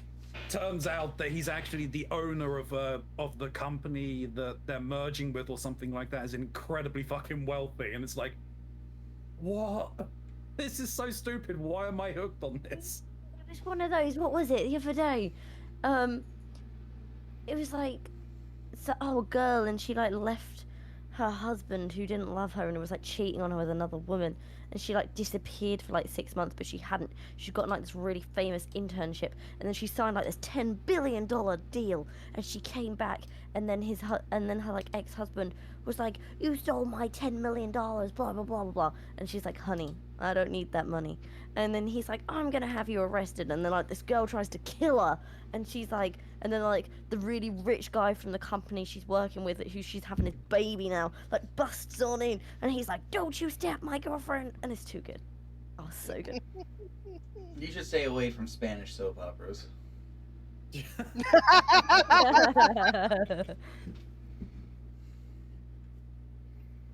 What are you talking about? Trinky would love Spanish. I think I should make this my Spend her recommendation for the month. entire days Oh, on no. Spanish soap opera. That's the problem. I She'll see, stop I going see for Lily saying that I like this SCP-049, guys. The Plague Doctor. I'm glad you like the Plague Doctor, Lily. Shall we talk about the cursed semen drinking manga? Which totally isn't a hentai. It's a not. fucking hentai. It's You not. can't convince It's the other one. not. It's a hentai. It's How is this not How hentai? many fucking times is she gonna jerk this guy off? All right. Whoa, what? Alright, let's give some context to Trinky. Ronzi, you made this fucking sandwich, and now you're gonna have to explain what the hell we have consumed. Fantastic. Yep, I'm glad that I rewatched this hours ago. Basically, Fresh in the it mind, I is- see. Yeah. It was a manga series where What? You don't. You're about to find out, aren't you? So I'll always give the actual name for it as well. The manga series is called Gokuri. It's currently, at the time that the video came out, which was 2 months ago, it had 4 volumes. But basically it was a love triangle. Not even a love triangle, really. No. But 3 childhood friends, 2 guys and a girl. One of them, the protagonist, was in love with the girl, but she was in love with the other friend, and vice versa. Right. They're like late high school, Okay. I believe it is. But Yeah, still they're like kind of 17 at the oldest in the Yeah. start of this story, which is the most uncomfortable part about it. yeah. I mean, side segue, but Japan have only recently increased their laws of the age of consent laws in Japan. Like It's It's a manga. It is a manga. quote unquote romance manga. Yeah. Fucking hentai. Just put its name in the chat. They're looking. They're trying to get it. Yeah, just give me a moment. Could probably link the video in there too. I mean, Well, if you Yeah, want the video is pretty worthwhile. Here, I'll throw that in. Yeah, there. if you don't want to watch the thing, it's like it's a fairly good It's a analysis. good video. It's a very good video. It's a very well made video. I really like the creator. It's She does a funny lot as of. fuck. Oh yeah, she is. But basically, so the two that were a couple, basically the guy goes off out of the country and just kind of ghosts her completely, and she's just getting more and more depressed. And he's trying to do whatever he can. I'm like, she's talking about being depressed and everything. But he's like, I want her to love me, to need me. So basically goes to a fucking shrine where he hears like, oh yeah, wishes come true. And basically wishes like, I want her to not be able to live without. And essentially it turns into a monkey's paw situation. Like, be careful what you wish for. And essentially the god of this shrine curses her into not being able to live unless she is able to consume this semen. oh, Not a hentai. Not a hentai his. though. And it has to be fresh from the source. oh. But it's not a hentai, you see. It's not a hentai. Okay. It goes through a number of different scenarios for this as well, getting it on Freaky wherever. Notably, I think, in the locker rooms during gym practice, I think one of them was quite literally, as the female lead was in the lead for a play that the school was putting on. Yeah. Yeah, The they were Tommy like Rumblies. backstage and doing that shit. God, as a teacher, I could not imagine. So it kind of, this is what is completely wild to me, and it comes up with a lot of this on it as well throughout from multiple points. But the god actually appears to both of them and says, "Oh yes, this is what I've done. I've cursed her." It doesn't drop him in it to say, "Oh yeah, from your wish I cursed her." Yeah, so she's But just thinking as- that this god just cursed her out of nowhere. Yeah, he thinks that like this just happened for no fucking reason, and that he's just, he's being her pal. He's trying to help her not die. Yep. Oh, And I fucking, see. So People make eventually worse things. than anything. Yeah. I mean, eventually things kind of progress. She kind of starts opening up, like, oh yeah, I do have, like, I'm starting to have a feeling with you. They go on actual dates and everything like that. I think after one of the she's still dates. in the relationship with their other childhood friend, by the way. Yeah, Oh. but like I said, they wanted to do a long distance thing. He was going to study abroad. Yeah, he was in But Taiwan. like ghost her, and like they have had up to the point in the story where they start dating. She's had zero contact with this guy for 6 months, like no responses to any of her messages to him. After about the second or third date, she's like, "Oh yeah, no, my parents aren't home. Why don't we go back there and kind of, do the deed?" So okay, sure, let's go and do that. Plot twist: the other guy comes back to the country and is knocking on her door when they're about to get going. Oh, they were going. Yeah, They- well, they yeah, were but they were going. He comes, knocks on the door. Wildest excuse as to why he went silent for 6 months. He got off the plane from Taiwan, and somehow an elephant Stepped on his phone. stamped on his phone. Yeah, destroyed his Oh. phone. So common. And in So 6 common. months, he didn't I'd get buy a new that. phone. Didn't try to Didn't- find any other way to get into contact with her. Just fucking Emails dealt don't with it. exist. Apparently not. So yeah, just kind of like, 'cause she's hungry at this point. Hungry. It is quite literally a hunger. She will die from hunger if she does not consume. his seat. That's crazy. That's just crazy. So he managed to get his pants back on at the very least when the Love that for friend him. comes in, because she is trying to say no, well, like just go relax at home or whatever. You don't have to come in. He's like, no, I'm coming in because like we need to talk. I want to talk to you. I'm back. I want to talk to you and can rekindle and keep going with what we had. But yeah, then she's like, okay, I'm getting sick and hungry, and wanders off to the bathroom.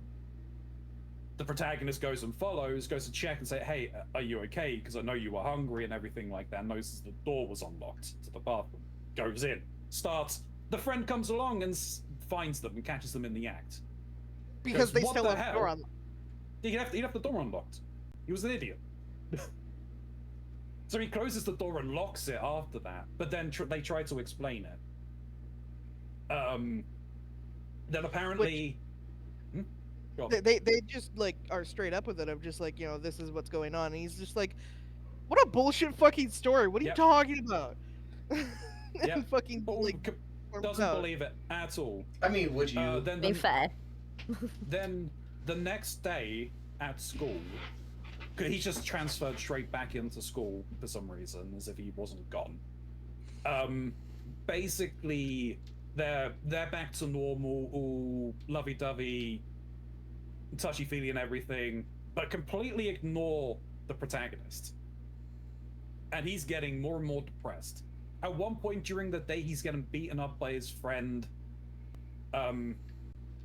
because of everything that's kind of gone down. Like you're cheating on, you're screwing with my girl or whatever. She comes along because one, she's gotten hungry, and is just kind of wondering what the fuck's going on. And then the god actually appears again, and he's like, oh shit, you guys weren't lying. Well, shit. And then basically just like, okay, well, that's a thing. I'm now gonna have to live with this. And basically isn't happy about it. Yeah, She I said, bet it's he's like, not. Yeah, basically he's like crying on the outside, and she's like, okay, that ruins my whole vibes for the NTR stuff, because the reviewer likes NTRs, which is an entire other problem. But yeah, I think eventually they kind of break up. And he's like, because I think like it's just to a point where come back. He's like, okay, I want this over. This is not helpful, like, or anything like that. We gotta stop this, because he confesses to it. She confesses to him. It's like, no, I do love you, but the problem is I love him as well, and I love him more. So I can't be with you. But I still want I still need access to your semen. He's like, no, okay, no, I've had enough of this. And basically, he goes to the shrine to try and get to lift the curse, and basically to prove that he wants the curse lifted, he basically takes out a butcher's knife or a kitchen knife and stabs his own junk. Don't you worry. Oh my just god. stabbing at his junk. What? Don't you worry. We're not doing this for your sake. We're doing this for us. This is part of our thing. Yeah. And the god basically comes out and is like, whoa, hold up, what are you doing? If you don't want it, I'll just undo it. It's fine. You don't have to go this far. Jesus, man, calm down. Oh, damn it. Okay, fine, all right. I'll take the curse off. Jeez. What did it take me for? Surprisingly enough, he survives, and doctors are able to save his junk entirely. Oh, good for them. And then, like, when he recovers and he's back at school, the other friend comes along and is like, "Jeez, man, like, I love her, but the kind of dedication you have, like, stabbing your own junk, I don't love her enough to stab myself in the dick. You can have her. She's yours. It's fine. I'll step away." So they kind of break up, and then, yeah, they do it like rabbits. And you would think that's the end of the story. But it's not. It's not. It's not. We get a time skip. 10-year time skip. 10 years. So they tried to make it work for long distance, but it just fell apart. So they're all in different cities, different lives, and everything like that. They've moved on. They find happiness with other people. They get married. But they get married. But it's not all happy. It's not all happiness and roses, because they're all they're basically in relationships where there's just no spark anymore, no love. They love their partners, but there's no sexual attraction. So the main guy's wandering around town because he speaks to his wife, who just got a promotion. Is like, we haven't had sex in a year. Can we change this? Like, I love you. I want to be intimate with you. Can we change this? And she's like, no. Like, work's busy. I've just had a promotion. Maybe when things have calmed down, we can revisit this. And it's like, dude, there's nothing there. Just walk away. But he can't because he loves her and everything like that. But yeah, he basically just goes for a walk and blows off steam and bumps into his childhood friend. She's moved to the city because her husband has just taken a job there, a job promotion there, and is in the same situation. So they basically just confess to each other, like, oh yeah, we're just in love. We're unhappy in our marriages and everything like that. So they just meet up and go and do things that you would traditionally associate with couples, but they're just bitching about their married life. And eventually they're like, oh, hey, why don't we try and do something to try and figure out like a ways to rekindle our sex lives? Not with each other, they meaning with their own spouses. So they go to a shrine to make a wish to rekindle their sex lives. It just so happens it's a completely different shrine, but it's the same god. So he comes just back like, and I he's know like, you fuckers. yeah, Hey, I got you. I got this. I got the perfect idea. You know that curse you had 10 years ago? I'm doing it again. Fuck you. Honestly, fair play. Fair play at that point. Mortals can't make good choices.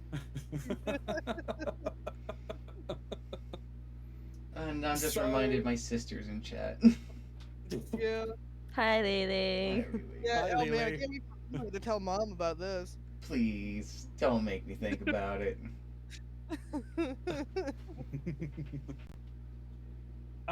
So yeah, so they obviously start having to sneak around for this, and he's kind of guilty and everything like that. But there's a reason why their spouses are not happy with in their relationships and not providing those attention. It's because they're essentially cheating as well. I think it's implied that the female lead's husband is cheating, but it was never really properly divulged by the 4th volume. But they do mention the male lead's spouse and what's happening with her. I'll be honest, when I first came across it, my initial thought, and I think you probably got the same thought, Snoo. Yeah. If you wanna do yours. Well, it was also like, if I remember correctly, she like, so she's cheating on the protagonist, like very, very clearly, but also is absolutely like livid at the idea that he has met back up with an old childhood friend of his. No, that's not kind of come up, I don't think. No. Hasn't it? I think she is starting to suspect there is something going on. Yeah. Because she's noticing that he is pulling away more, especially after that conversation he's had. But not knowing that he's meeting up with a childhood friend, who he had a thing with anyway. But yeah, she is cheating with. It is a. I mean, I think her mind was processing it was an emotional affair, even though I would say no, it's not an emotional affair because he finger banged her. Whoa. Okay, weren't ready for that. Well, I mean, at one point, like in the past, like the time when there was the three people. She quite literally just went to town with a blowjob on him. So either way, you know. But still, she then still not a hentai. Yeah, somehow. She basically confesses to the main lead, like, look, I'm in a relationship with someone else, or like I have feelings for someone else who's at work. Doesn't go into the whole like, okay, how far they've gone. Just like, yeah, I've got feelings for someone else. And basically, like within like 5 seconds, it's like, because he can't process it, doesn't have anything to really say. Mainly because also he's like cheating himself. But also kind of like, I don't know what to say to kind of this and kind of processing. He's like, oh, you've got nothing to say. I'm going to go and stay with my sister until you like can like function something. It's like, girl, you gave him like 5 seconds. Yeah. To do anything. He didn't say anything for 5 seconds, and she like fucking storms off. That shit pissed me off for real. Oh yeah. But it is a messed up thing. This is where I step off the tram by y'all. Have a good night. No worries, no worries. Bye. Have fun to you. And as the reviewer said, it's like that is at the end of Volume 4. That is all that had been released at the time that the video went live. And they're like, oh yeah, like with how this is going, I am expecting someone to die. Because it's not a cursed manga, and she's read a number of cursed mangas to know, like, that is something that is a high likelihood to happen. So, yeah. Your thoughts? You cannot convince me this is not a hentai. I don't care what anyone or anything fucking says. That is a fucking hentai. I don't fucking care. All I'm gonna say is, well, I had a hoot laughing at this, because this was crazy. 100%, I'm never gonna pick this particular volume or series up. Nah, I'm good. But the video person themselves was entertaining, especially with their very funny wordplay. Here's my favorite part of all of this. I'm halfway through the video when I decided that I'm going to take a little break, because this is insane, because I had just basically gone through Ronzi's other videos, and that had been quite the marathon. And I needed to just step away, and so I step out behind me from my office, which leads directly into my bedroom, by the way. And there's Snoo, lying down on the bed, just watching some TikTok, I think it is. Yeah, so I was watching the video when I had to come home sick from work because I threw up. And I'm just laying in bed, and Mox has a suggestion. Mm-hmm. I'm like, hey, have you watched that? Have you watched that last video that Ronzi recommended? And you're like, no, I haven't. Well, I'm not really doing anything else. So they're lying in bed from sickness, and I can just hear from the other room the videos, and Stu going, what? Huh? What? That is a bold-faced lie. You are bold-faced lying right fucking now. I wasn't having any reaction to the video. That's not true. I was watching it. I was certainly having my thoughts. But what was really getting me to elicit any reactions is Mox was behind me, standing on the other side of the room, like a hand on his chin as he's listening, and some of the fucking the left and right one-liners that Sid Snap gives just makes Mox go and that starts making me fucking lose my shit, because hearing him laugh just makes me start laughing. I'm not gonna deny that part, but you definitely were going, what? I was squinting my eyes. I was not making noise though. You definitely were, because I could hear you while I was getting a fucking drink. No.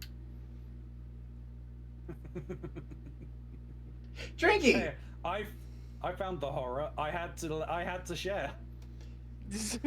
Yeah, it was really a matter of I had to see this, so do you? Is that what it was?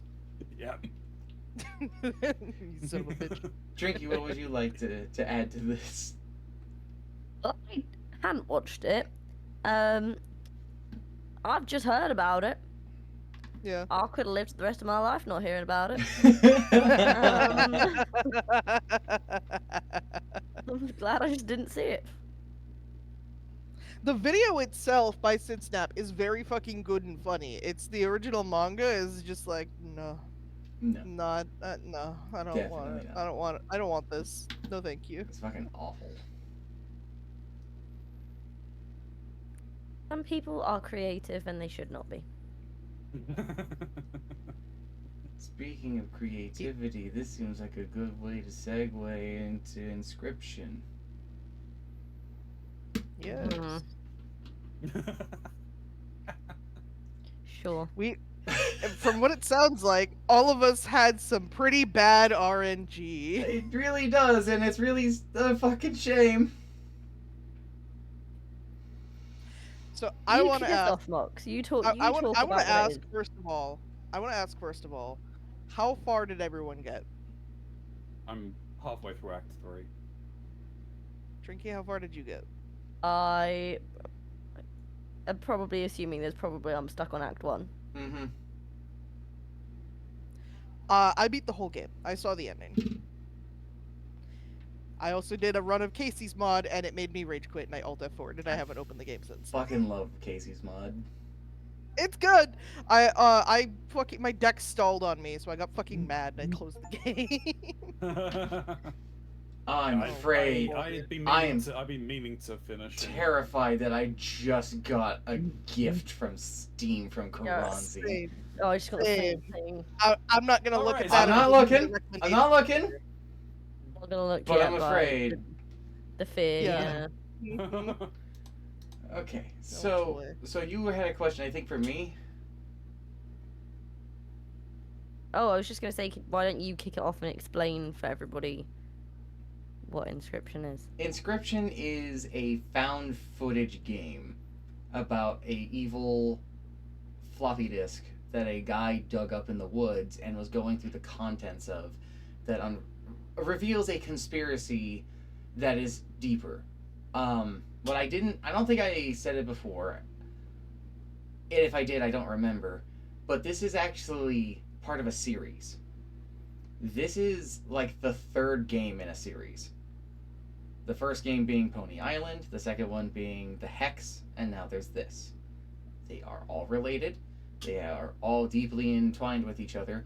And the main character of this, a card pack opener on YouTube who goes by the name The Lucky Carter, is the unfortunate victim of this particular series of circumstances. At its core, the game Inscryption is a game about sacrifice. There's different versions of it once you get further, and the first part of the game doesn't represent it as extreme as it really is, but it's about sacrifice. Everything from all of your cards has a currency. Its life is a currency, its body is a currency, and in some cases its soul is a currency. You are not exempt from this. You are just as much at the risk of losing parts of yourself while you're playing. Sometimes literal, sometimes metaphoric. We all know what the pliers do, but I don't know if Trinky saw Yeah, the that knife. made me deeply uncut. I did the knife. Oh, you did? Yeah. Ah.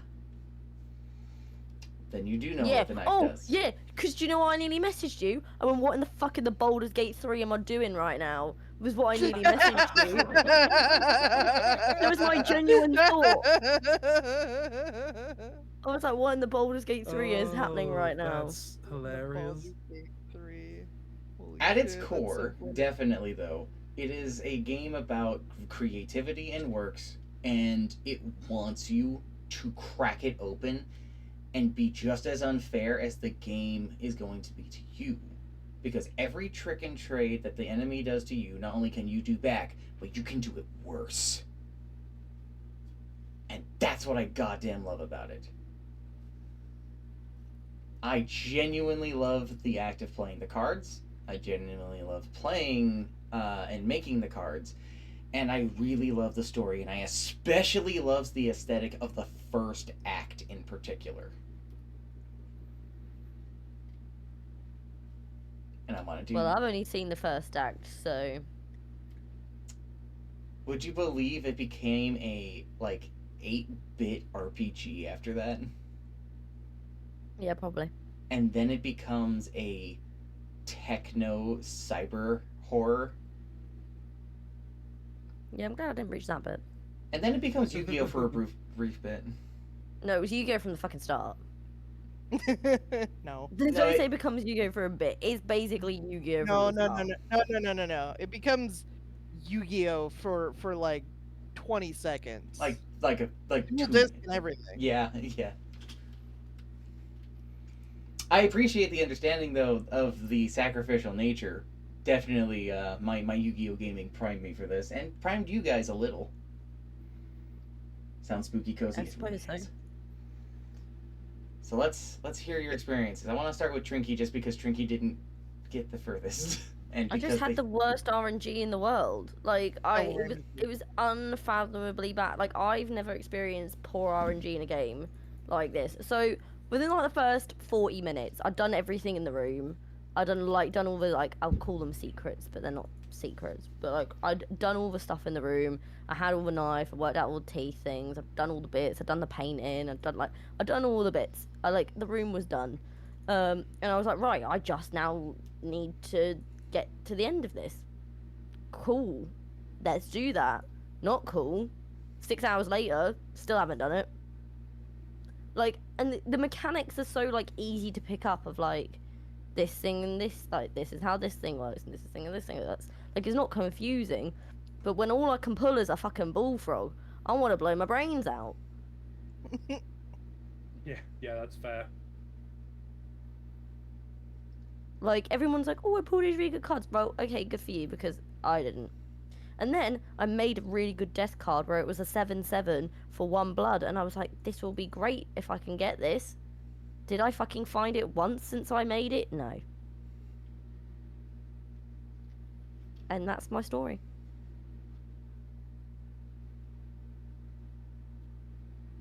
Well, I guess Bronzy next. Yeah. So, my RNG wasn't as bad. I think the only bad RNG I had was I only managed to get 1 painting. And that was on my final run before I beat it.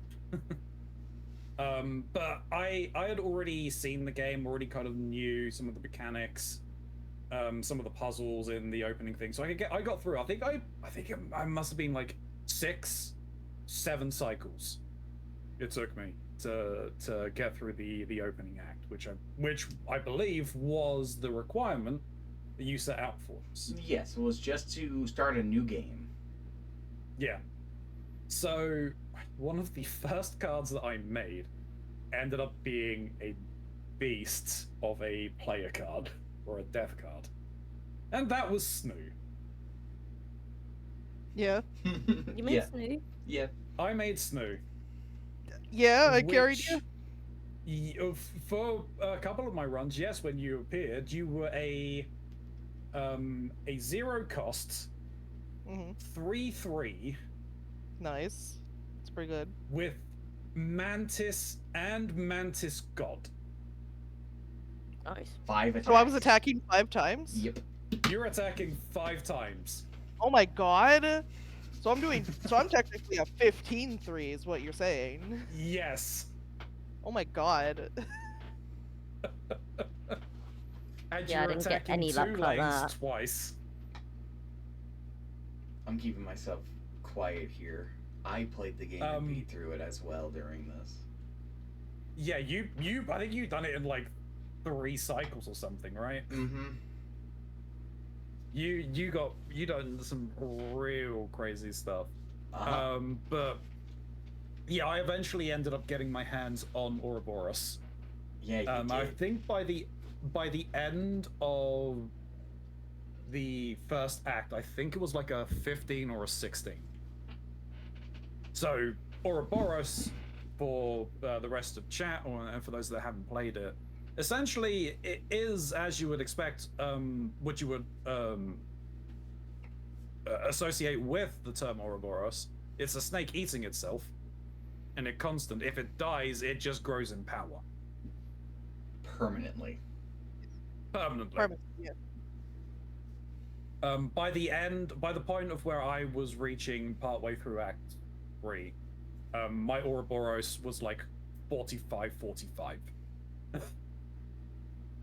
So, you know, little bit powerful, and was basically the crux of my decks. It's a good one. I had bad luck pulling them in the second act. Usually they would be the last or like the next to last card in my deck. Yeah, that kept happening. Like every time. But no, I had a lot of fun with it. The music and the atmosphere was great. One thing that I enjoyed, and I for some reason I was constantly getting it as one of my very first card reward, the ringworm. But I would not get the proc that the campfires were like, oh, why don't you keep Don't know sitting why there? they didn't want you to do it. It should have procced. It never did. It eventually did, like on my second to last run or something like that. It eventually procced. Trinky, I'm not sure if you managed to get that, but I'm assuming you possibly did. Get in the water. You know the little campfires where The you can- Yeah. campfires. What way you can just Yeah. keep going at them? Yeah. Yeah. Yeah, I did that. I got it. I got the thing where it's like, oh, you could let a card keep sitting here to get stronger. I wasn't allowed to do that. Every time I did that, they ate my fucking card. So I just only did it the once and then fucking Yep. failed. So do you No, know that's the fair. secret of the ringworm then? They ate my child 13. That's my son. They fucking ate him. if you, especially if you get it early enough in like one of the first few packs, which I constantly did, if you put ringworm in there and let them eat ringworm, It kills the them. next time it kills them for that run. Yeah. So you can then sit there and charge up your cards because there's no one at the campfire. That's interesting. That's very interesting. There's a lot of I'll really keep cool that in mind for interactions Casey's like mod, that. You can do it in Casey's Yeah. mod too, by the way.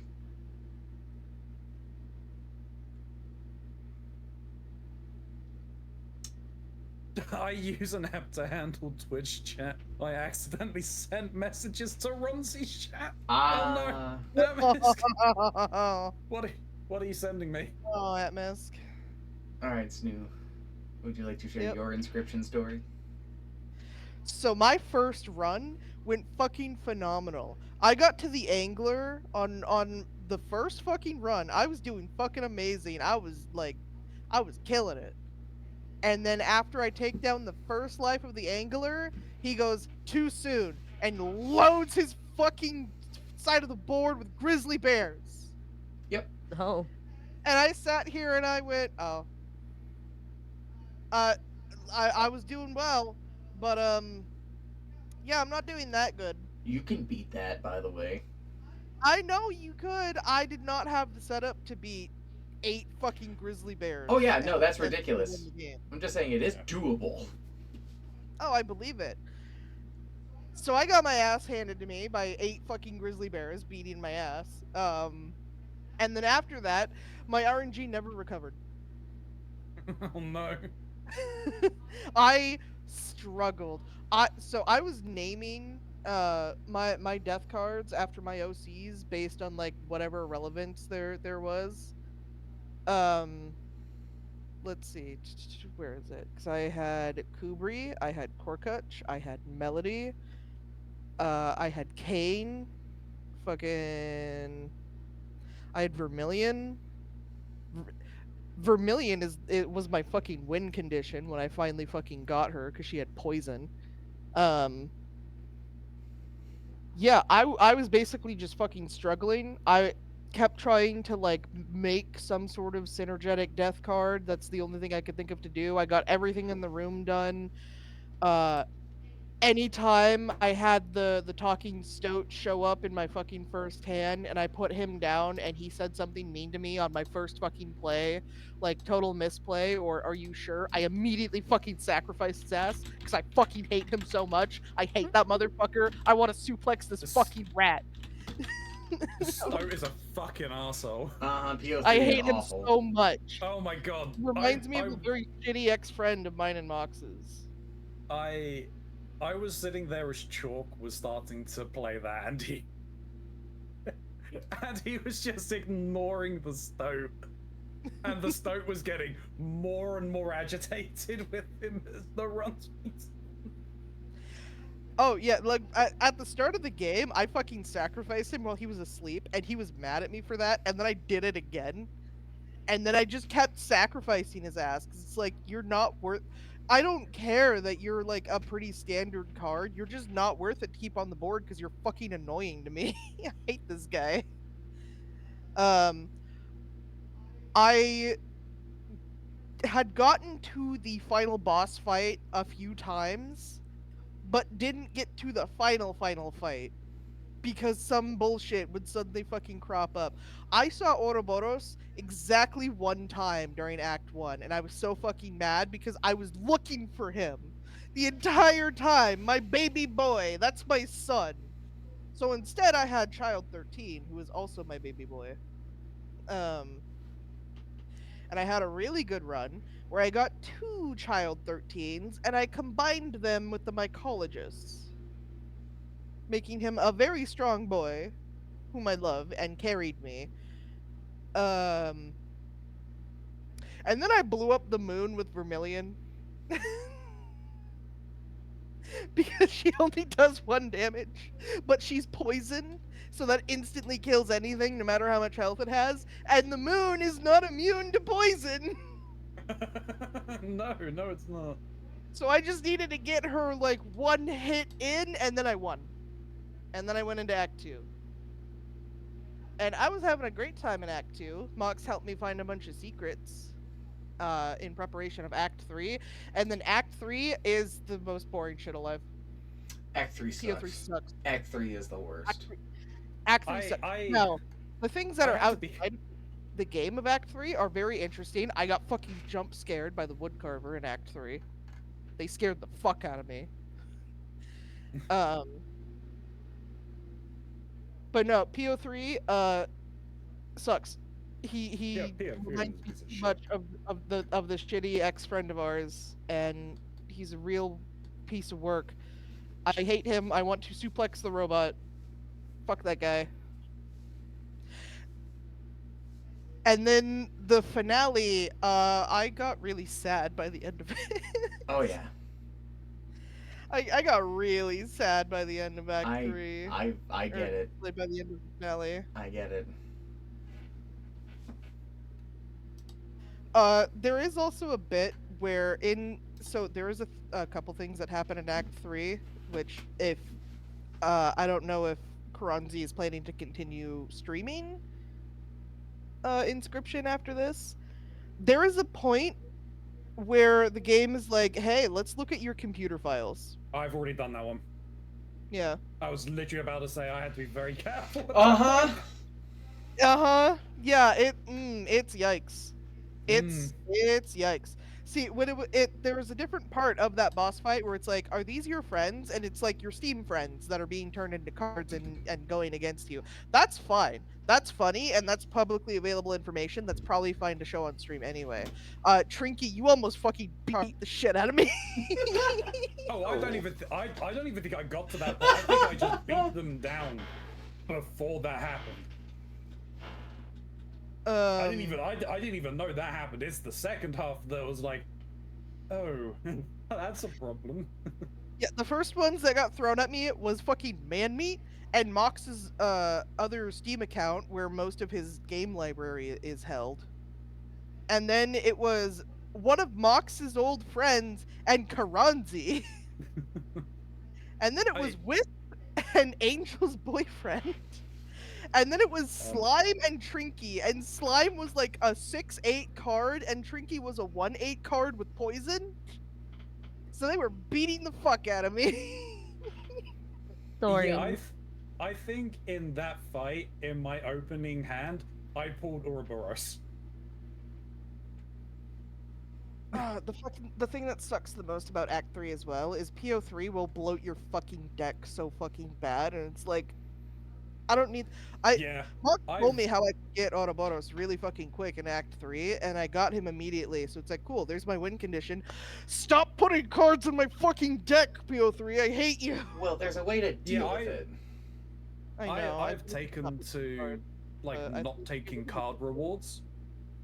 I think I took to not take card rewards, and yeah, there are ways you can just permanently remove the deck, which I find funny because when it first happens, when you do actually permanently remove one, he breaks character, and you just hear the lucky card go shit. Yeah. Meanwhile, I'm sitting over here like, shut the fuck up, Carter. You don't want that card. It sucked. If you, well, actually, there was a recycler in the center shop of the map. You can feed cards to get 4 money for every card you feed to it. Okay. Yeah. I don't think I saw it. It's No, there. I didn't see recycle. There were like 2 like always regenerating like options from the store, which was either like an upgrade thing or like a get new card thing. It's only in the center shop. Yeah, I was at the center shop. That's what I'm talking about. Yeah, This is what I don't want to go back to. There's a recycler there. I only ever. When I'm back in another. I went to that center shop a lot. I only ever saw those 2 things. It's there. I bought everything else. But so I've got a very quick question about that fight in particular.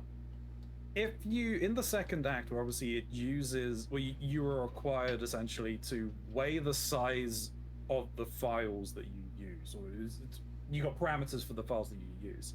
If they get turned into cards, would it actually delete the file or corrupt the file? No.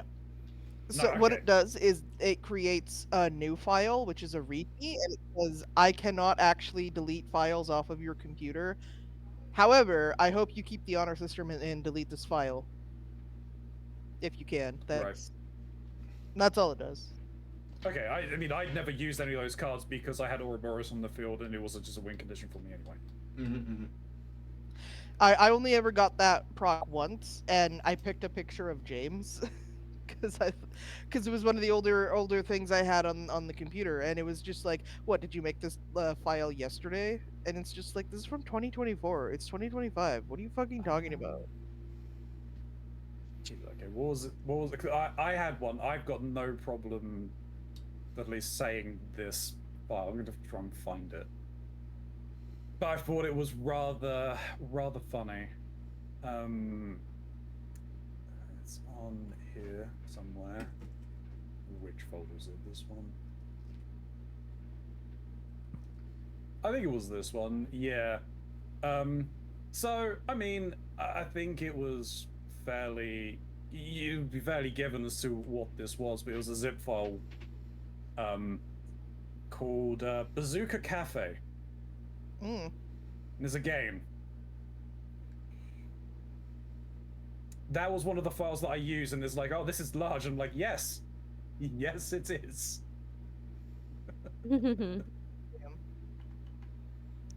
Yeah, what I think would have been better, even if it's like, you know, quote unquote less immersive or whatever, I don't care, is Mox pointed out that on the console version of Inscryption, you don't see, you know, any like files that has to do with the console because it can't really work like that. You see the Lucky Carter's computer files. Yeah. Which I think would have been fine for them to have kept in the game and just do that for the PC version. I think that would have been fine. Was that an RPG game? I believe it's a visual novel, Chimp.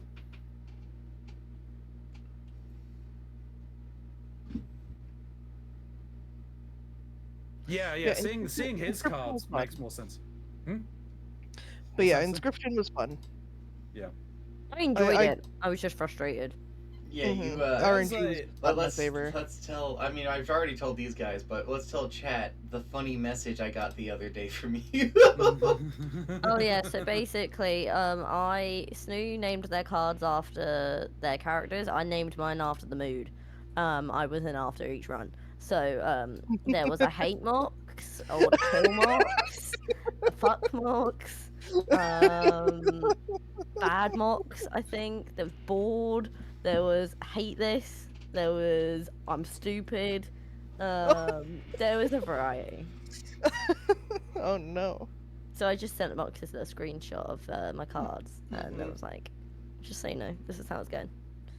I think that just a side seg, but obviously you saying that it's part of the series. I'm fairly certain, like, haven't they announced a 4th game? Or a 5th game? Not that. Is Inscription the 3rd? It Is Inscription the 3rd or the 4th game? It is the 3rd. I thought they had announced the 4th one. That they're working on a 4th one. The studio's working on a 4th one. It wouldn't surprise me. I just don't know what that is at the moment. Because according to their development stuff like that, all they have at the current moment is Pony Island, the Hex, and Inscription, and not a single thing of a to be released soon or announcement. I know that they were doing a bunch of stuff talking about Inscription things. They had like a sort of giveaway thing. They have turned the Lucky Carter's YouTube page, which is a real thing that you can check out. No, they are. I'm looking at the library page, and you scroll down. It was December 8th, 2023. They announced the next game from the creator of Inscriptions, Pony Island 2, Panda Circus. Uh-huh. So I don't think they've got a store page right now, but they are working on something. Gotcha.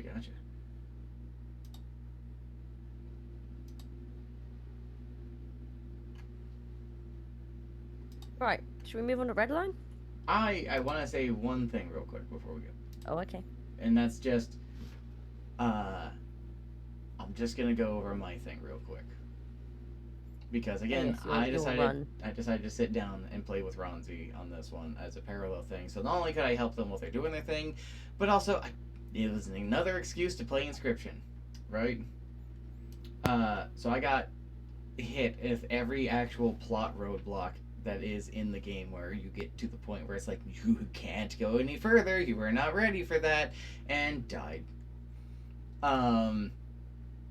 It was on the 3rd run where I had gotten the wolf and the film that I went, okay, let's do this. And I played my favorite combo of this game, the Immortal Skink.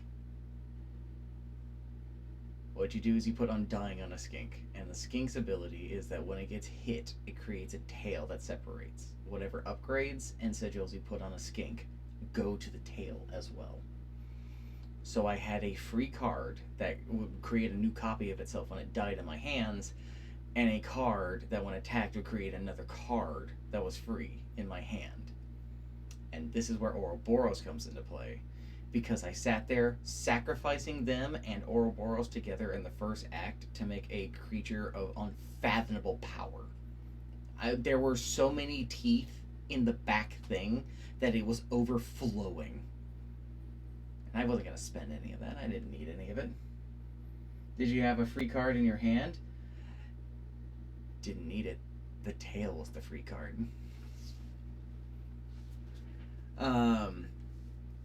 And so I just plowed through it. I just destroyed Leshy at the end. When the moon came up, I did another funny thing. Did you know that the stink bud can shut the moon down? And Leshy gets can only do one. And Leshy gets mad about it. He's just like, what do you mean? The moon doesn't even have a nose. How does this prevent it from attacking? That's funny. Mm-hmm. Just fucking destroyed him. And then we got into the second act, where I showed this little trick to Snoo and Ronzi, where you can generate infinite money by going to the Mage Tower, Magus's Tower, and fighting the training dummy to get money. And by using that same little trick with a different set of cards, you could boost Ouroboros' power again, if need be, and then just wreck shop with it. And helping them find that card again, because it is definitely the thing that helps you get through the game the easiest if you do the setup, because it's persistent, because it is built in to be a win condition that you can get around with. There's a lot of other ways to win, of course, but that's the easiest. That when it came to the end thing, I didn't even care about the bounties or whatever. I died a bunch, I did the secrets, I did the thing, I got to the end, and sat down, and Ronzi was just getting into Act 2.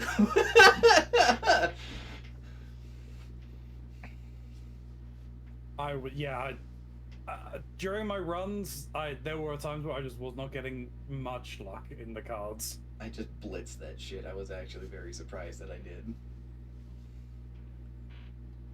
Alrighty. So, Redline was what we were going to talk about next? Yes. Alright, Chalk's recommendation, Redline. What a fucking movie. I love it's Redline. awesome. It's so fucking good.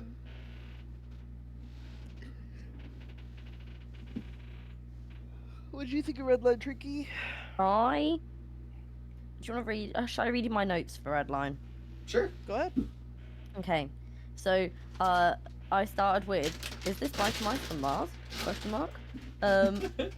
And which is funny because then when I described what Redline was to my brother a day later, he went, "It just sounds like Biker Mice from Mars," and I was like, "Dude, it's literally the first fucking note that I have." I was like, "We are same fucking brain right now."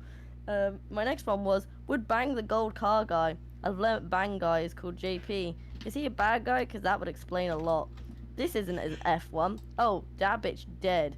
Is bro an elf? He has them pointy ears. I take it back. I couldn't bang this dude. Can't take a kingdom with the name Robo World seriously. This guy really just said the phrase horn dog. Got invested. Stop taking notes." That was my experience. So I have a few notes. Good. First one is the Robo Empire seemed to be analogies for either the US or just Definitely. extreme right wing. Oh, definitely the United States. Yeah.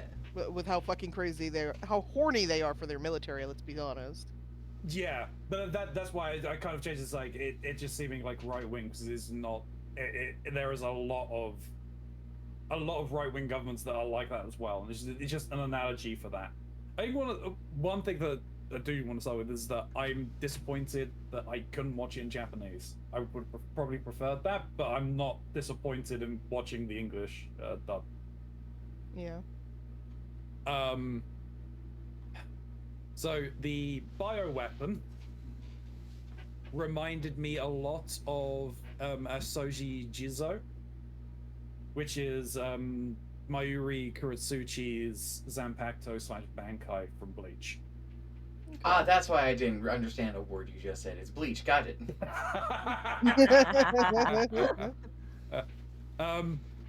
JP's car reminds me of Magath XLR. Okay, yeah. Fair. Yeah, I can see it. It's the same make and bloody model. I fucking love that show. I do dig giant robots. The two magical girls and their car / robot reminded me of RC from the Transformers film. Yeah.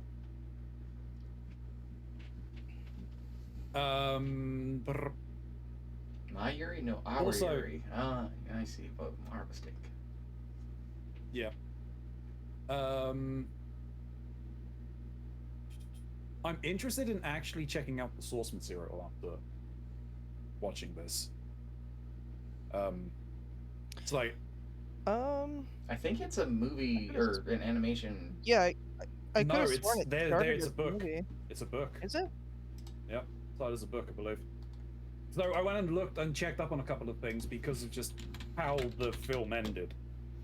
Because it's like, I know that the focus is meant to be on the race, But I am curious as to what happened to the Empire, because of the mothership just ending up in the middle of that building. Like, what happened to everyone inside of there? Did it survive? What happened on? Like, they already admitted that they broke the convention by having a bioweapon in the first place. Like, what happened with the whole mob storyline? Like, there can't just be one mob, there's going to be others and take on the place. What happened to JP after that? What also just happened to JP? That never really, kind of stated whether they survived or not. I think in the source material, they do survive. So there's that, and then also just, this is a kind of a side note, but I can see that, because Chalk said this is one of his favorite movies, right? Yes, 100%. This is like his favorite movie, I believe. Yeah, yeah. Like, I can see, looking at his Final Fantasy character, the inspiration that JP has. Oh yeah, JP is a big influence on a lot of Chuck stuff. And just like the general kind of the delinquent rebel kind of trope in Japan, in like Japanese culture. So I also just love the visuals for it. The soundtrack as well was great, and especially more so, I think I mentioned it a couple of days ago, but just I ended up coming across a short in my doom scrolling on YouTube, talking about Redline, and just every single cell in the show or in the film was hand drawn. They didn't use any of the traditional shortcuts that you would associate with animations or animation in general, where you're just reusing the same kind of things and slightly adjusting. It's like, it gives a very striking style from having everything drawn by hand every single time, which is insane and fantastic. It looks so good. It's such a shame it was a fucking commercial failure. Yeah, Studio Madhouse almost went bankrupt from Redline, which is a shame because it's so fucking good. But they survived. God bless Studio Madhouse. Most of also, them... it's got nothing to do linked with like Madhouse style films. No. Okay, I thought it did for some reason. I'm like, oh, this could be interesting, but okay. No, it's just the animation studio. That's just the animation studio, yeah. I've watched the film a few times. I mean, I live with Chalk. I can hardly ever tell you what most of the movie is, as I will only seem to remember the final race. That is the only thing I will ever really remember, because that shit's insane, and it just gets crazier and crazier and crazier.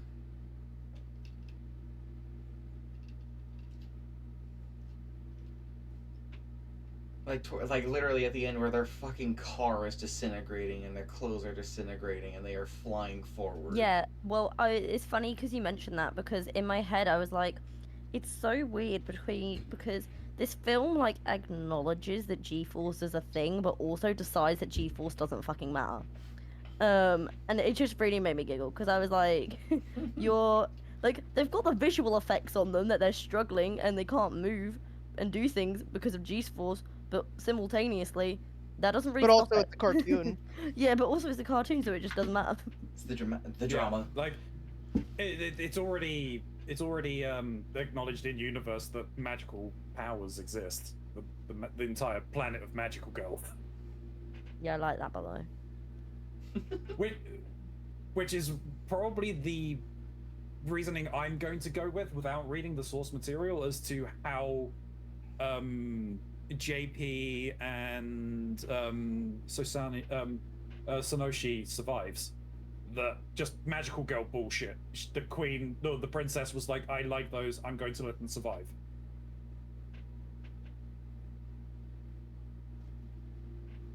Though I did read, I think I was looking up, and some people, and like, I think it even acknowledged, like, on Reddit, like, the AI people searching them, and like the AI is coming through, and it's like, I was like, oh no, they died, that was their souls. But then in the same description contradicted and said, oh yeah, like anything kind of goes, and like they're not dead or whatever. And it's like, what?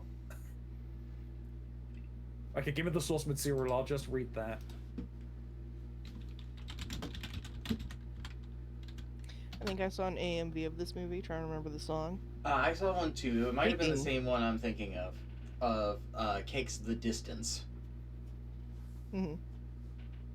Which is a phenomenal AMV for this and a phenomenal song for this. Speaking of songs, my favorite track in the entire fucking movie is the first song of the whole movie, so we don't really get to hear it again, but I fucking love it so much. It's called Yellow Line, for the race being Yellow Line. I love that song so fucking much. I have an encounter in one of my fucking tabletop campaigns dedicated to that fucking song. And I'm very excited for when I get to play it. That is passion, that is. I actually chose. Yeah, I opening love that song. It's so fucking good. Chose the opening song today for Redline. Actually, that fucking beat is. Love it. I definitely think that there's some inspiration taken from F1. Like, some loosely, but I think more of the inspiration is probably coming from F-Zero. F-Zero is probably more appropriate. It's the high octane speed and ridiculous characters. And while I fully believe that Trinky's favorite racing stuff has characters, can't not have characters. I don't think they're quite as cartoonish as F-Zero's.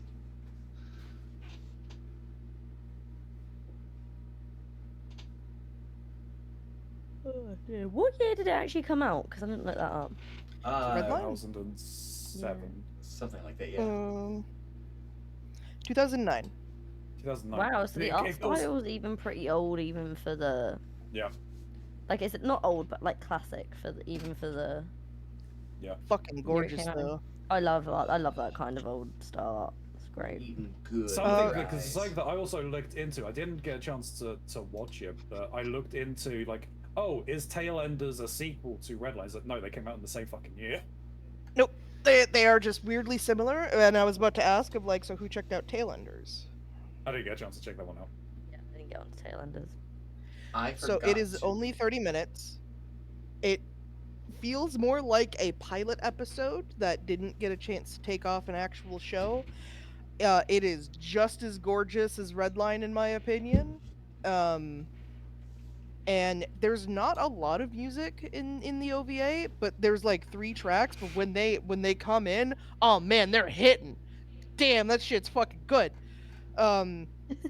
It is a very similar art style to Redline, and I'm just now going to permanently associate this like living comic book style to Chalk as a person at this rate.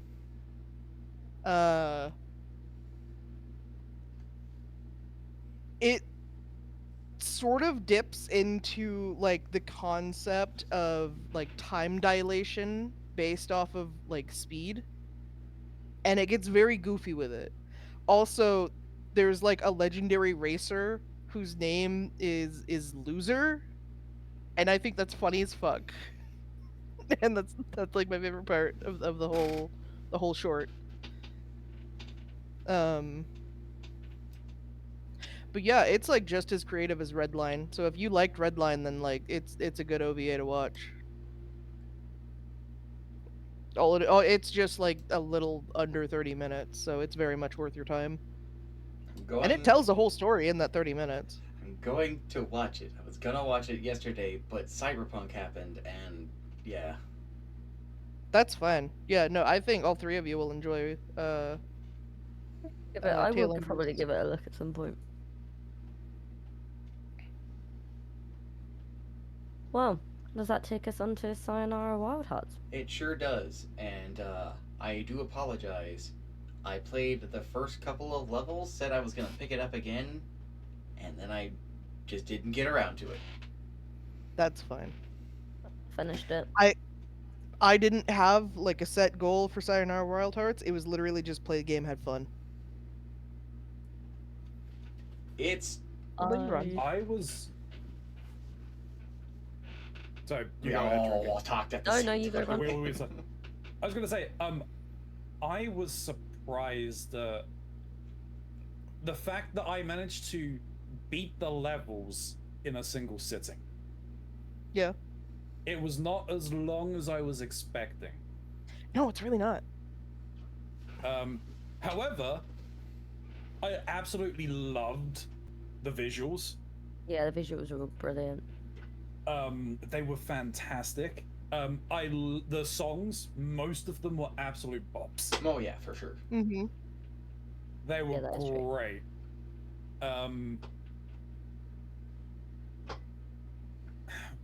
Even though it says it like, okay, I was able to complete it in a single sitting, I very quickly realized that to complete the game, Mm-hmm. you're required to do the Zodiac quests, both A side and B side. I mean, to get all Which- the achievements. Well, I would argue, yeah, but I would also argue there's probably lore tied behind those as well. That is like actual written, rather than what's just told visually from the story itself. So the funny thing about the Zodiac quests, some of that shit is esoteric as fuck, and good luck figuring it out on your own. I had to get a guide. I absolutely love the idea that they're just complete riddles and you gotta try and work it out. I will probably try at some point to sit down and go over that at some point, but I know I do not have the skills to do it. Some of them are easier than others, I'll tell you that much. But they're all doable. There was one that I worked out instantly. It was something to do with the I can't remember what it was exactly, or the exact wording, but it was to do with the level where you end up riding the stag. Yeah, that level's cool. Yes. I instantly clocked onto the clue for that one. Like, oh yeah, you've got to get the highest score without dying. Yes. Could I do it? No. It's hard. It's really hard. It wasn't that hard. I think I was able to do it without dying. I can do it without dying. I just could not get the required score. Mm-hmm. That was my issue with it. Probably with practice, but the thing is there's a reason why I'm not a speedrunner for games. Is like I do not have the ability to be able to memorize everything and then execute on that, because it's very drill it in, the knowledge in there, and then just repeat. It's not something that I can do. I'll definitely give it a shot to try and do it at some point. Whether it's on stream or not, I don't know. One thing that I did love, especially with the A side and B side, that reference to LPs, I absolutely loved. Yeah. I believe the whole game is kind of just like an interactive album as it is. Yes. Basically, yeah. I love it. I love Sayonara Wild Hearts. It's the first game I ever finished achievement hunting on stream. Yeah. And when I first played Sayonara Wild Hearts, I actually didn't like it because I thought it was a rhythm game, but it's not a rhythm game. And It's then not it grew up. traditional rhythm game. That's my fault. No. Yeah, I went into it thinking it was a rhythm game, but it's not. And then it grew on me, and then I fucking loved it. And after I got all the achievements and didn't really have a reason to play again, aside from I just want to play the levels again, I started to miss it because it's it's a fun game. It's just a solid game. Very good. Highly recommend for anyone who likes music and rhythm-esque games. Yeah. I like some of the mechanics that it was also in it. The whole, some of the interlude levels where it was like, oh yeah, go through these portals or go off the screen and wrap round. Mm-hmm. They're it was very coded to the special stages in Sonic 2. Yeah. The half pipes. Yeah. Which I thoroughly enjoyed. I have one gripe with the game. Mhm. And that is, it did not give any kind of epilepsy warning whatsoever. No. No, it does not. Doesn't give it in the game, doesn't even give it on the Steam page, I believe. No. And that is the one gripe. And I think I said that at the end. It's like, if I had known just how much visual stimulation and flashing lights there would be, I would have given a epilepsy warning at the start. Yeah. That's actually one of the reasons I was having a hard time playing it. I don't have epilepsy, but while I was doing my little bit, my eyes were getting a lot of strain, and I just did not enjoy that. It's funny you mention it, because I got like 3/4 of the way through the levels, and then I sat there and went, oh, it's a good thing I'm not epileptic, because Jesus. And then... that is also partially my fault. I did not give apt warning for that. This is also something that Chalk had mentioned. Chalk had to stop playing Sayonara Wild Hearts because he's prone to migraines. And if he played the game for too long, he would start to get a migraine and he had to put it down. I felt very bad for that because he was having a blast with it. Yeah, Also, Max, I mean, it's realized we haven't unfortunate. been reading off Chalk's review stuff. There, it's over in his channel thing. I forgot to go and pull that up. I will get that ready. I'll ramble things off here in a bit. Mm-hmm.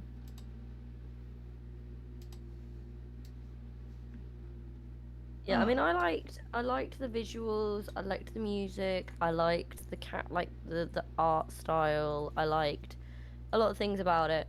But like every time I just got my head around a level and how that level was working, I was like, yeah, I think I finally got that. Like at the end of that level, go to the next level, right? Throw everything you know out the fucking window, go again. And I was very frustrated with myself. I've got to step away again. There was only one bit I skipped, and it was because it was setting my motion sickness off. Yeah. And it was, you know, the ones where it like blacks out and it changes. I had to skip it because I was like, I'm actually gonna be sick if I can't keep playing it. Where it blacks out and changes. Which one? I can't remember. It's like Like, when you're going. What was the So, like, background? you're in like the city, and you're on like a Okay. road, and you're going around corners. Yeah. Okay, And I yeah, know which one you're talking and about. I Yeah. literally was like, I'm actually gonna be sick if I keep playing this particular one. Yeah. No, that's fair. Um, It is a lot. And it was really funny to me because the only level I got gold on the first time round was the car drifting one. You put me in it, and I instantly went, I'm gonna drift this fucking car. And then I realized I was getting loads of points for it, and I was like, well, I'm now going to drift this car a lot. That level beat my ass when I was trying to do the achievement hunting for it. Oh man, I was having a bad time. I couldn't figure out how to drift it consistently. Oh, really? Yeah. I feel like I picked that one up pretty quick. That one I was instantly like, let's do it. There was also one of the bosses pissed me off a lot. It was the Death 13 child. That little fucker pissed me off when I was first playing the game. Yeah, well, I wish you could have seen my reaction when I was going through the woods on it, and I was very, like, kind of happy, and then all of a sudden there's this giant fucking cyber dog, and I was like, what? I love that level. I love that boss. I thought it was really fun. Yeah, it was fun, but I was just like, what the fuck? It was like, this took a change. I also thought the final boss was really fun, but it was certainly a pain in my dick. Hello again, Ronzi. Hello. I like twins. Yeah. The twins was fun. Yeah, the twins The was fun, giant fuck of actually. swords. And then that big fuck of ship that they fly around in. Yeah. Mm-hmm. Frickin', I wasn't expecting it to turn into a bullet hell Yeah. for some of the bosses. The driving one reminded me very much of what, Daytona, USA? Daytona. Thanks for that, Mox. It's the song. It's the song. The song. That's How funny, far though. did you get again, Mox? Like the first 4 levels. First 4 levels? Okay. You're at the PlayStation. You could probably turn it on and see where I got to.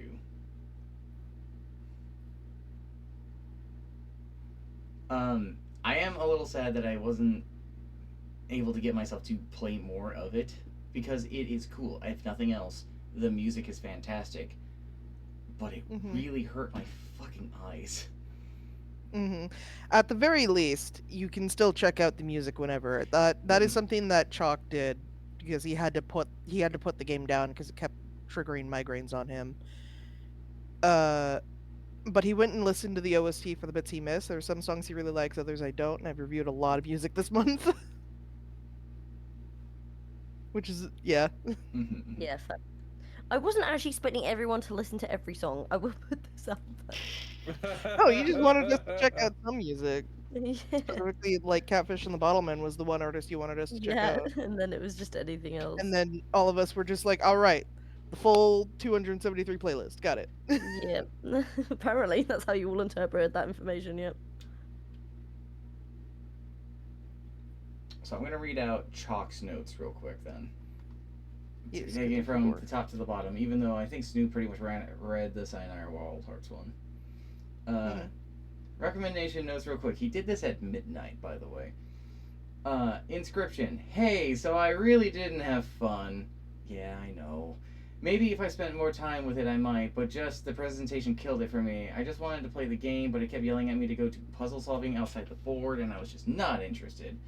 And then there was the general sense of it feeling unfair at times, which I mean, I feel is kind of the point at the starting section. I know Casey's mod exists, which is that starting section, but like made into a proper game. I might be able to enjoy that more. I know I literally only scratched the surface of what the game has to offer, but it just wasn't for me. That being said, I really do like how everything looks and the card design is fantastic. I can at least understand why people like this even if I don't. Yeah, I watched him do some of those live streams while I was at work, and I just could feel he wasn't having fun, and I was like, oh. So, funny thing, you can unlock Casey's mod early for PC by holding Shift and KM on the menu screen. That's funny. So if he wants to just go and play Casey's mod, he can. Ronzi's videos. So, I have seen all of these already, which was really funny because I didn't realize it at first. I was just, oh, okay, SCP videos, cool, I've watched a ton of these, and then the second video started halfway through, and I was like, wait a minute. These are some of my favorite things to put on the background when I play games, specifically when I'm doing console stuff. Yes, that includes Sid Snap, though much less so, because they cover a very specific thing, and it's hard to listen to sometimes. You read the Sayonara Wild Heart stuff, so I don't think I need to say that. I didn't read the full thing. Alright. Sayonara Wild Hearts. I did have fun, and I am a sucker for the motorcycle bits, but I did have to stop early because the flashing lights kept giving me a migraine. Like, specifically when you swap, like, floor to ceiling, and there's, like, a wonky effect, my eyes just go, this is not okay mode! Music was hit or miss. I went and listened to the OST for the bits I missed. There are some songs I really like and others I don't, but I have reviewed a lot of music this month. Speaking of Trinky's playlist, I went and did the first 100 songs on the list, which they are still all there in a thread to look at if you want. I had more things to say about some songs than others, and reviews are written as I listen to each song.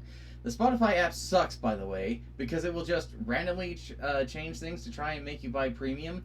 You're on a shuffle now just because we say so. But on a funnier note, I was getting advertisements for F1 the entire time, and I thought it was so funny and fitting that that was what was being advertised to me on Trinky's playlist. That's so funny! If Apex had come up, I would have assumed that something was legitimately up.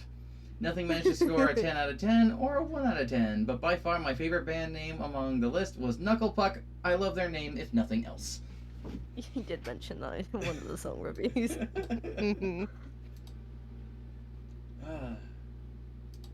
Is it time? Is it time? Is it time? Is it time? Is it time? It might be time. Well, time's running out. Alright. Alright. We gotta go first, Snoop. We have to go first. Okay. Do you want me to go first, or do you want to go first?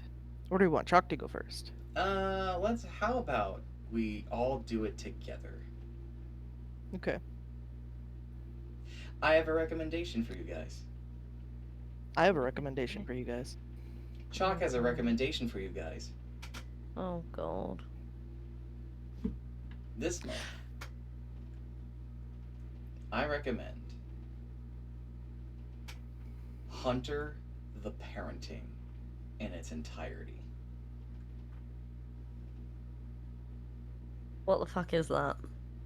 It is a YouTube series. I'm getting a link right now as we speak. It is a Okay. YouTube series that is single-handedly responsible for getting myself, Chalk, Snoo, Slime, the entire Poor Chem cast into playing the World of Darkness tabletop games. It I is see. phenomenal. It is made by the people who had made the Warhammer 40k If the Emperor Had Text-to-Speech series, which was very popular, but they had to switch over to this because Game Workshop, the people in charge of it, are assholes and actually do not like fan-made creations. And so in order to make sure that their channel didn't get destroyed, they decided to cut their losses and start a whole new project over something that they were passionate about. These are semi-animated, semi-podcasty things that are phenomenal. They are very funny, and you have been influenced by these even if you don't realize, because remember when I've asked, what do you guys think of Norfolk? Never asked me that. I have. I asked What? all. He has. He's asked both you and Kronzi about Say what you think of Norfolk. Norfolk. Yep. Yeah, Norfolk, Norfolk. UK. Oh, Norfolk! Norfolk! Oh, Norfolk, yes, Norfolk. I remember You this. told me Northern Alabama. Norfolk. Yeah. Norfolk. Yes, yes, yes. Yeah, that's where this takes place. Oh, yes, I do remember us talking about this. It is somewhat lengthy, and most of it is audio drama. Most of it. Not all of it. And even with the audio dramas, they have visual gags and visual things in it that are just wonderful. And the whole thing, the first episode, which is not immediately related to everything else, is very melancholic. I can't say depressing because it's not, and I can't say hopeful because it's not. Melancholic. And that hangs over the entire thing, no matter how stupid it gets. And it gets stupid. Believe me, it gets fucking stupid because of all the things I have learned about World of Darkness from these guys, right? It's dark. It's depressing. It gets nihilistic. It's also Clown World. It's...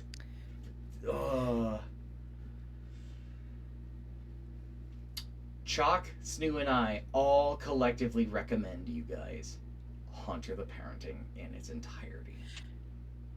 I also have a bonus challenge, if desired, if there is time, which is from the same people that are making Hunter the Parenting. It's just this other little sort of video essay that talks about World of Darkness, the system.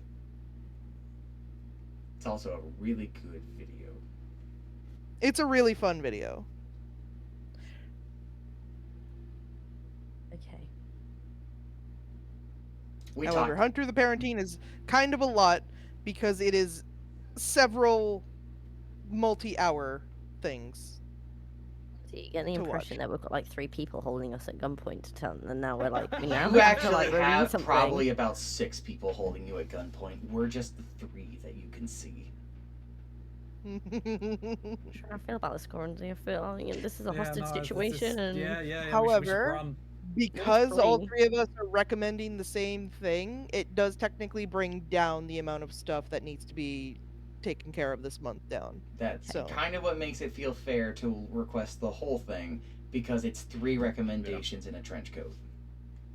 Okay.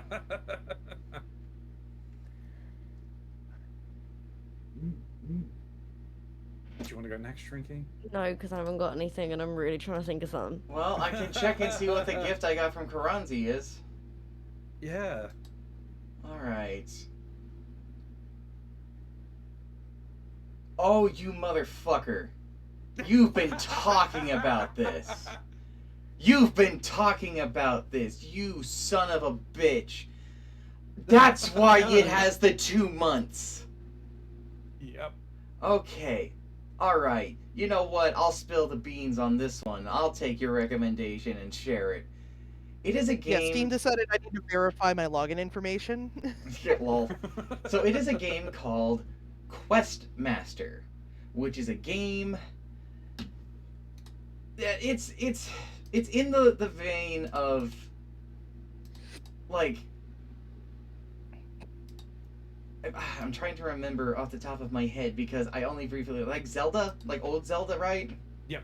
And it is a A game Link to the Past, where you are going through and doing those, but you have a creator that allows you to build your own dungeons and have other people go through your dungeons. And Ronzi has had this idea of, hey, what if I had other people make dungeons and then I had to go through them? Wouldn't that be a fun idea? Wouldn't that be a great thing? So now he is pointing a gun at us, and we don't have to finish it this month. No, we have to finish our dungeons and things by the new year. Because it will be the month of January that he is going to play our fucking shit. Yep, and I will play it. I will play them on my birthday stream. Yep. So technically you've got 2.5 months, because I'm not gonna say if you haven't finished it by the end of December, that's fine, because my birthday's not till the end of January. So we have basically almost 3 months to do this. Yeah, it gives you guys a chance to play the game. The game hasn't even got a 1.0 yet, where it will have an actual story. But it gives you all a chance to play with the dungeon creator and make what you consider the best dungeon that you can. I'll only give one stipulation, because in my playing of this, I have come across this a few times. You need to be able to complete your own dungeon. That should be fair. I understand why you're saying that, but I don't see why we... Can I lie and say I have? You can lie and say you have. I will probably be able to very quickly tell if that's the case. You don't know. I have come across some pretty bad ones. I came across a dungeon that took me about half an hour just to get through the main dungeon itself. And then I had to fight the same boss in the same room 3 times. It gave him 3 separate phases, and it did not need it.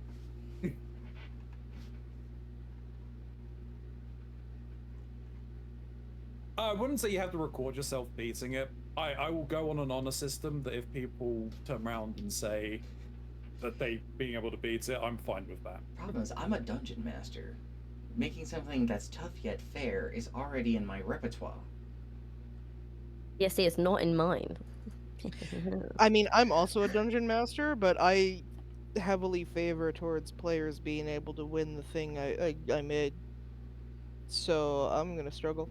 I feel like I'm the opposite. I'm gonna screw you as much as I can physically work out how to do. Oh, You're gonna go into this like fucking Rubber Ross in the goddamn like Mario Maker game. Just a hateful. One full of objective. How scorn. can I screw Ronzi? Hate. Let me tell you how much I hate. That's gonna be Trinky. Me. So me. Well, Trinky, it's your I turn. found something. Okay. Okay, so this is actually something I have already recommended to Snoo before. Oh boy. But I know Snoo's not played it. Well, I'm assuming Snoo's not played it. Oh. It's a game, but as my great love for idle games goes, it's an idle game, so it's not an active play game. Well, it's a semi-active idle, but it's not really. So I'm going to recommend for you guys a game called Dodeca Dragons. It is so you play it in your browser. It's free. Just play, have fun, see how long it takes you to beat the game. So I have Did you beat it? actually been playing Dodeca Dragons. Not Have you? lately. Well, Yes. you got that up then. I was kind of keeping it secret because I was trying to beat it because you said that there is an end and I did There not is get an to the end. end It's an before I idle game with paused an it. end. But Well, I there you go, have you've got a I leg have up been then. playing it. Let me go ahead and just open this. Snoo's got a head start. Yeah, I do. It's not hard to. It's not hard. it's not hard to get the ball rolling. You just kind of have to check in more frequently than you would with most idle games. But it is just in browser, so it's not like it's like resource intensive or anything like that. It's just Hmm there. And it does do offline stuff, It does. which is cool.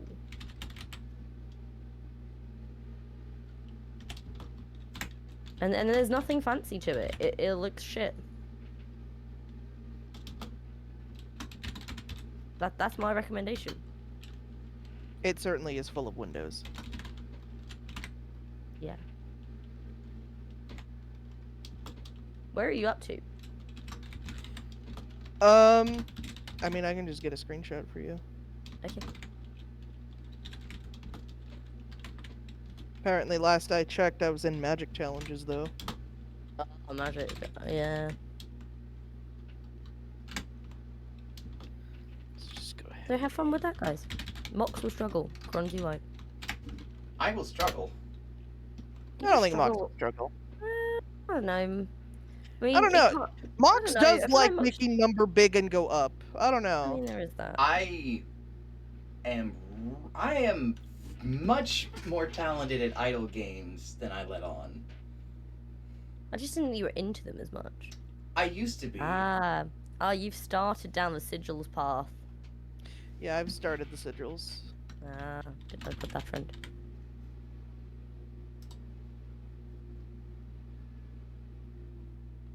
I'm gonna have to copy the name on this one because there's no fucking way I'm gonna spell it immediately. What is it? Dodecadragons. I mean, the link is in the textile. I would Yeah. just make a shortcut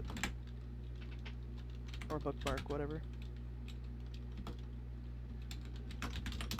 It is one of those ones where you just follow it, and you just Oh, go. right, I forgot something actually. It's not. There's no like. Well, not to my knowledge. There's no like hidden things and do this, do that, whatever. It is just face value. Here you go. Alrighty. Got that all copied over into the archive. I did it today, so I don't do it late like I did last time.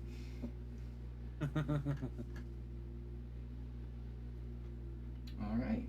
Well, I suppose then, is there anything else we want to talk about? I had something in my brain a minute ago, and now I can't remember what it was. I got something that I came across today that is that has zero relevance to Mox and Snoo. Trinky, have you seen the new reduced wrapping that Cadbury's have started to use in some of their chocolates? No. I went in, so I want to go and get some chocolate. I got dairy milk chocolate bar and I got crunchies, and there is I a fucking love huge a crunchy, disparity. man. Holy shit. Yeah, this is why I'm bringing it Holy up. shit. What the fuck are they talking Oh, about? crunchy. Oh boy! Oh, he's got one to show to the class. He's Oh, show and oh. tell now. Oh boy! So they have completely done away with any of the external traditional wrapping for the crunchy. Oh. That's fine. They I'd- have I'd be quite more happy literally with just that. they've gone to just sticking a sticker on either side of the lock. To Valid? tear off. To be honest, Yeah, I would it's a prefer bag. that. really think it's It's normally just a interesting. bag and a bag, so that was the point. Yeah. Yeah. They've done it with, have you I seen I like just- Walkers have done it with their crisps as well. I There's think like they've a done sticker like that more goes around juice. like, there's like a sticker that goes around 6 packets, and Oh, that's I it. hadn't seen that. No, I hadn't Yeah, I seen had that. seen that for some crisps. Yeah, they've just ditched the I big know, bag. I know that like Quaver's done a kind of, instead of like the loose bag, they done for a while they were doing like a shrinked kind of like a shrink wrapped bag, as it were, like very small, kind of compacted version that you Yeah. could stack as if they were bricks. But I haven't seen that in a while. I haven't seen those in a while. Yeah, I do appreciate a reduced packaging effort, I have to say. Oh, I just also just looked on the back here. It said this pack is part of a trial to reduce our outer packaging. As they should. Yeah. I just don't understand why we need to put things in bags. Right, this also peeves me off, and I know this is really common in, like, Japan and places. When you buy, like, sweets, and then in the bag, each sweet is individually wrapped. Oh, that actually sends me. Depending Depends on on the sweet. the sweet, But it that's a send good me. thing. Yeah, that's It usually depends on jelly. the sweet, That's usually for jellied sweets, because obviously, I guess if They'll they get stick to too each other. warm, they'll melt and just become like a giant blob. You Yeah, know, I that's- literally have just gone through an entire like 6 bags of sweets like that, and you're right, it's so much packaging. I It's so I much would like much Werther's rather- originals. Huh. I It would pains much my soul. rather have a sweet that's like, it's just like a wax paper with like the twist wrap Yep, thing, and you 100% can agree. just pull it to unwrap it.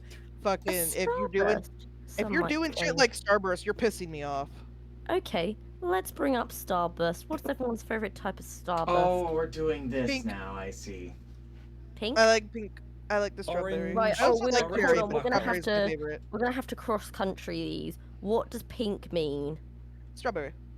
Okay, that's our red. That's I like red. yeah, And what's Red is for cherry you? over here. Oh, we don't have that. no. For me, orange or blackcurrant. So Oh, we orange don't have and black currant over here. Of course, they have black currant over there.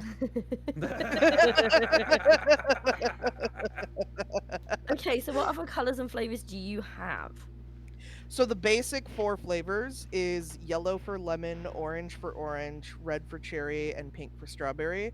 There are so a the couple. ones that were in that short that I posted. Yeah. There are like some experimental Starburst flavors, but you're unlikely to find them. I imagine that if you I- had green, it would be apple for you guys. More than likely. It would probably be lime or apple. So we have green, which is lemon lime, orange, obviously orange, pink, no, red for strawberry, and black currant is purple. Yep. I think I'd rather have cherry though. Cherry's really good. So I have found a list of all the Starburst flavors, it seems. Oh. There is pina colada, Whoa. mango melon, cherry kiwi, fruit punch, strawberry banana, blue raspberry lemonade, cherry cooler, grape slushy, orange lemon lime, lemon cherry, swirlers, which is like the filled Twizzler things. Your guys' Watermelon, Fake stuff. goes strawberry crazy right now. watermelon, and then strawberry. Oh, those are the ones on Your artificial flavorings be going mad.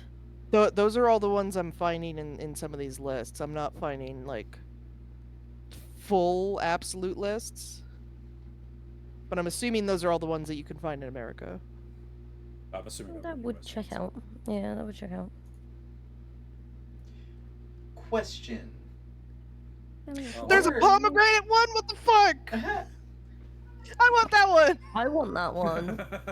Find some and ship them to me. Find something. Hey, Find it's something just, good after, myself. it's just after Candy Day, so you'll probably find them on cheap. Are we gonna continue Baldur's Gate It's this month, or are we raspberry gonna start it on the new year? Oh my god.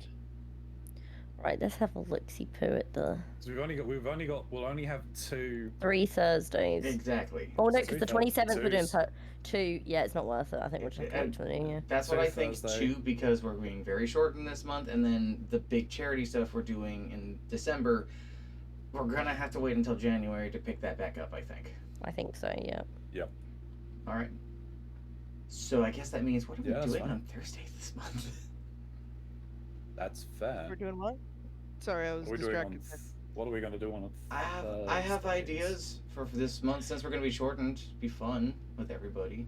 Mhm. We just play party games for 2 weeks. Yeah, Yeah, because I'm down the for that. one I was potentially going to suggest would be a long thing. So yeah, I mean, if we're wanting, maybe potentially try some goblin cleanup, maybe. Goblin cleanup or party animals. Party animals would be great. Oh my god. We also all have what's it called?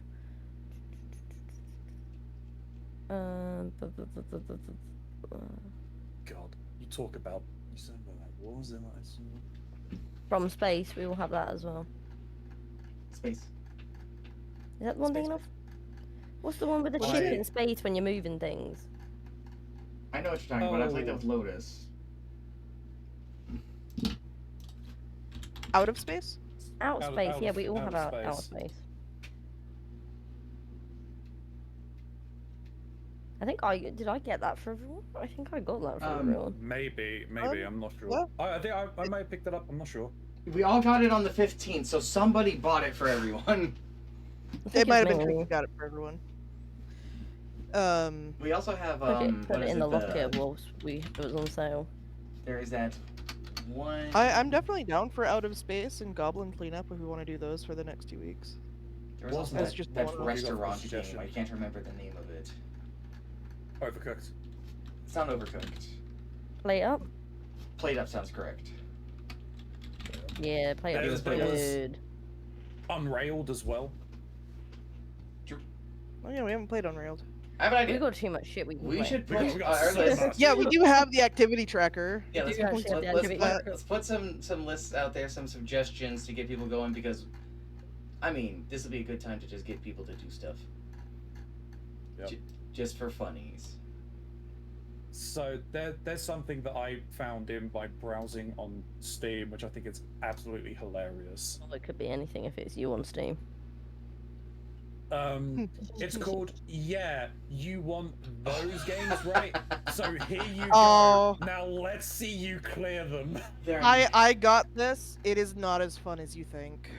Really? Oh, I'm disappointed. Yeah, I I'm glad I haven't know. picked it up. So it's meant to mimic mobile games in like those fake mobile game ads in a sense, and it does emulate them, but they also add in like a timed mechanic, and you have to Right. try and complete the puzzles within a certain amount of time if you want to get all 3 stars, otherwise go fuck yourself, I guess. That's unfortunate. Yeah, if it just let you like take some time to fucking think about your next move, it would have been fine, and just how well you did determined, you know, the all 3 stars. But no, it's a time mechanic. There's also a couple of the games where it's like, I don't know if it's just the concept of the game itself doesn't seem Yeah. very fun when you actually get to play it, or if it was the devs just kind of like taking it in a way that makes it not very fun. But there's a couple of them where it's like, oh man, I think I'd really have fun with this, and I play it and I'm like, oh, I'm not having fun, this sucks.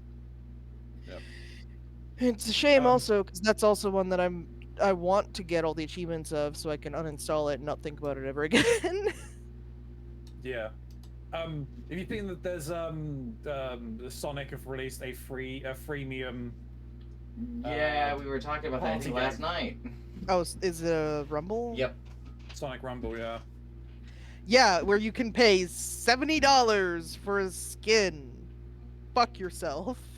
Yeah, I am not surprised by Not that. touching that with a 10-foot pole. Like minimum $49 up to like $70. Go fuck That is yourself. ludicrous. Sorry, I'll stick with playing For a like my cosmetic. 20-year-old a game where I single can level up my cosmetic. friend by punching them Well, in the I think face. it's about an Apex because when new heirlooms drop, so like things you can hold in your hand in Apex and run around with, drop. People spend £300+ to get those when they drop. But if you just wait in enough time, you'll get the bits for free. And it's like, why are you dropping that much money on something? How do you have that kind of FOMO. money It's to drop it's that? the same with like Crazy. CS:GO skins and shit Yeah. like that, Yeah, right? well, The that just thing about crashed. Fucking though insane. is like things like knives are worth like actual real dollars because the only Yep. way you can get them is through the loot boxes, and those loot boxes cost like what, $250 each to Yep. open keys for. So like CS:GO economy is fucked. We need to Not create as a much as the game, gambling- guys, the with an gambling economy. economy. We need to Mhm. we need to think of a game. You want to make a Ponzi we scheme? do Hell that. yeah, let's fucking do it. Let's do that. Let's go No, scam the we do. youths. No. We'll do it. We'll do it. We'll release. No. We'll release the masquerade game with it. You get new masks. Each one is worth $5, but you can get shiny ones. Be a part of the cult. Don't you put my shit on this. I don't want to be investigated. Why are you talking about Ronzi? It was your idea clearly to start this. It's your idea. If it all goes wrong, it's falling on you. I do not want to be investigated by CoffeeZilla, thank you very much. Well, you already got him on the line, Ronzi. Alright, I'm gonna take my $2 million from this. You can have the rest of it. I've got what I needed. Have fun. Stu, you get to be here too. I would absolutely fucking hate to make a Ponzi scheme like that. Oh, that would just Love no. it. No, I hear you. Oh. Just start a Don't you Minecraft worry, server I and got charge you. for it, guys. Oh yeah, they added gambling to Minecraft.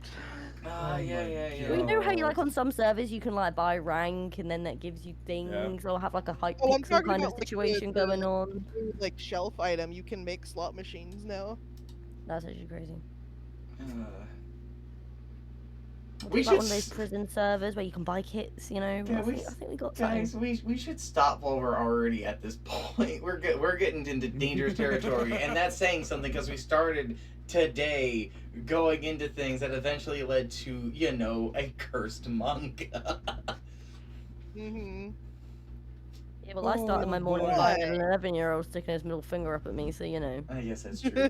Yeah. My day's not started on a hype. Something that I forgot to mention.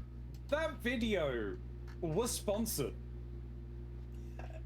Yeah, that's right. Sid Snap's video was fucking sponsored for that romance manga hentai review. Sponsored by Konami. Yeah, of all fucking things, like a big ass fucking name like Konami sponsored that. Holy shit. For Silent Hill F. All right, everybody, have a good night. Bye-bye. Bye.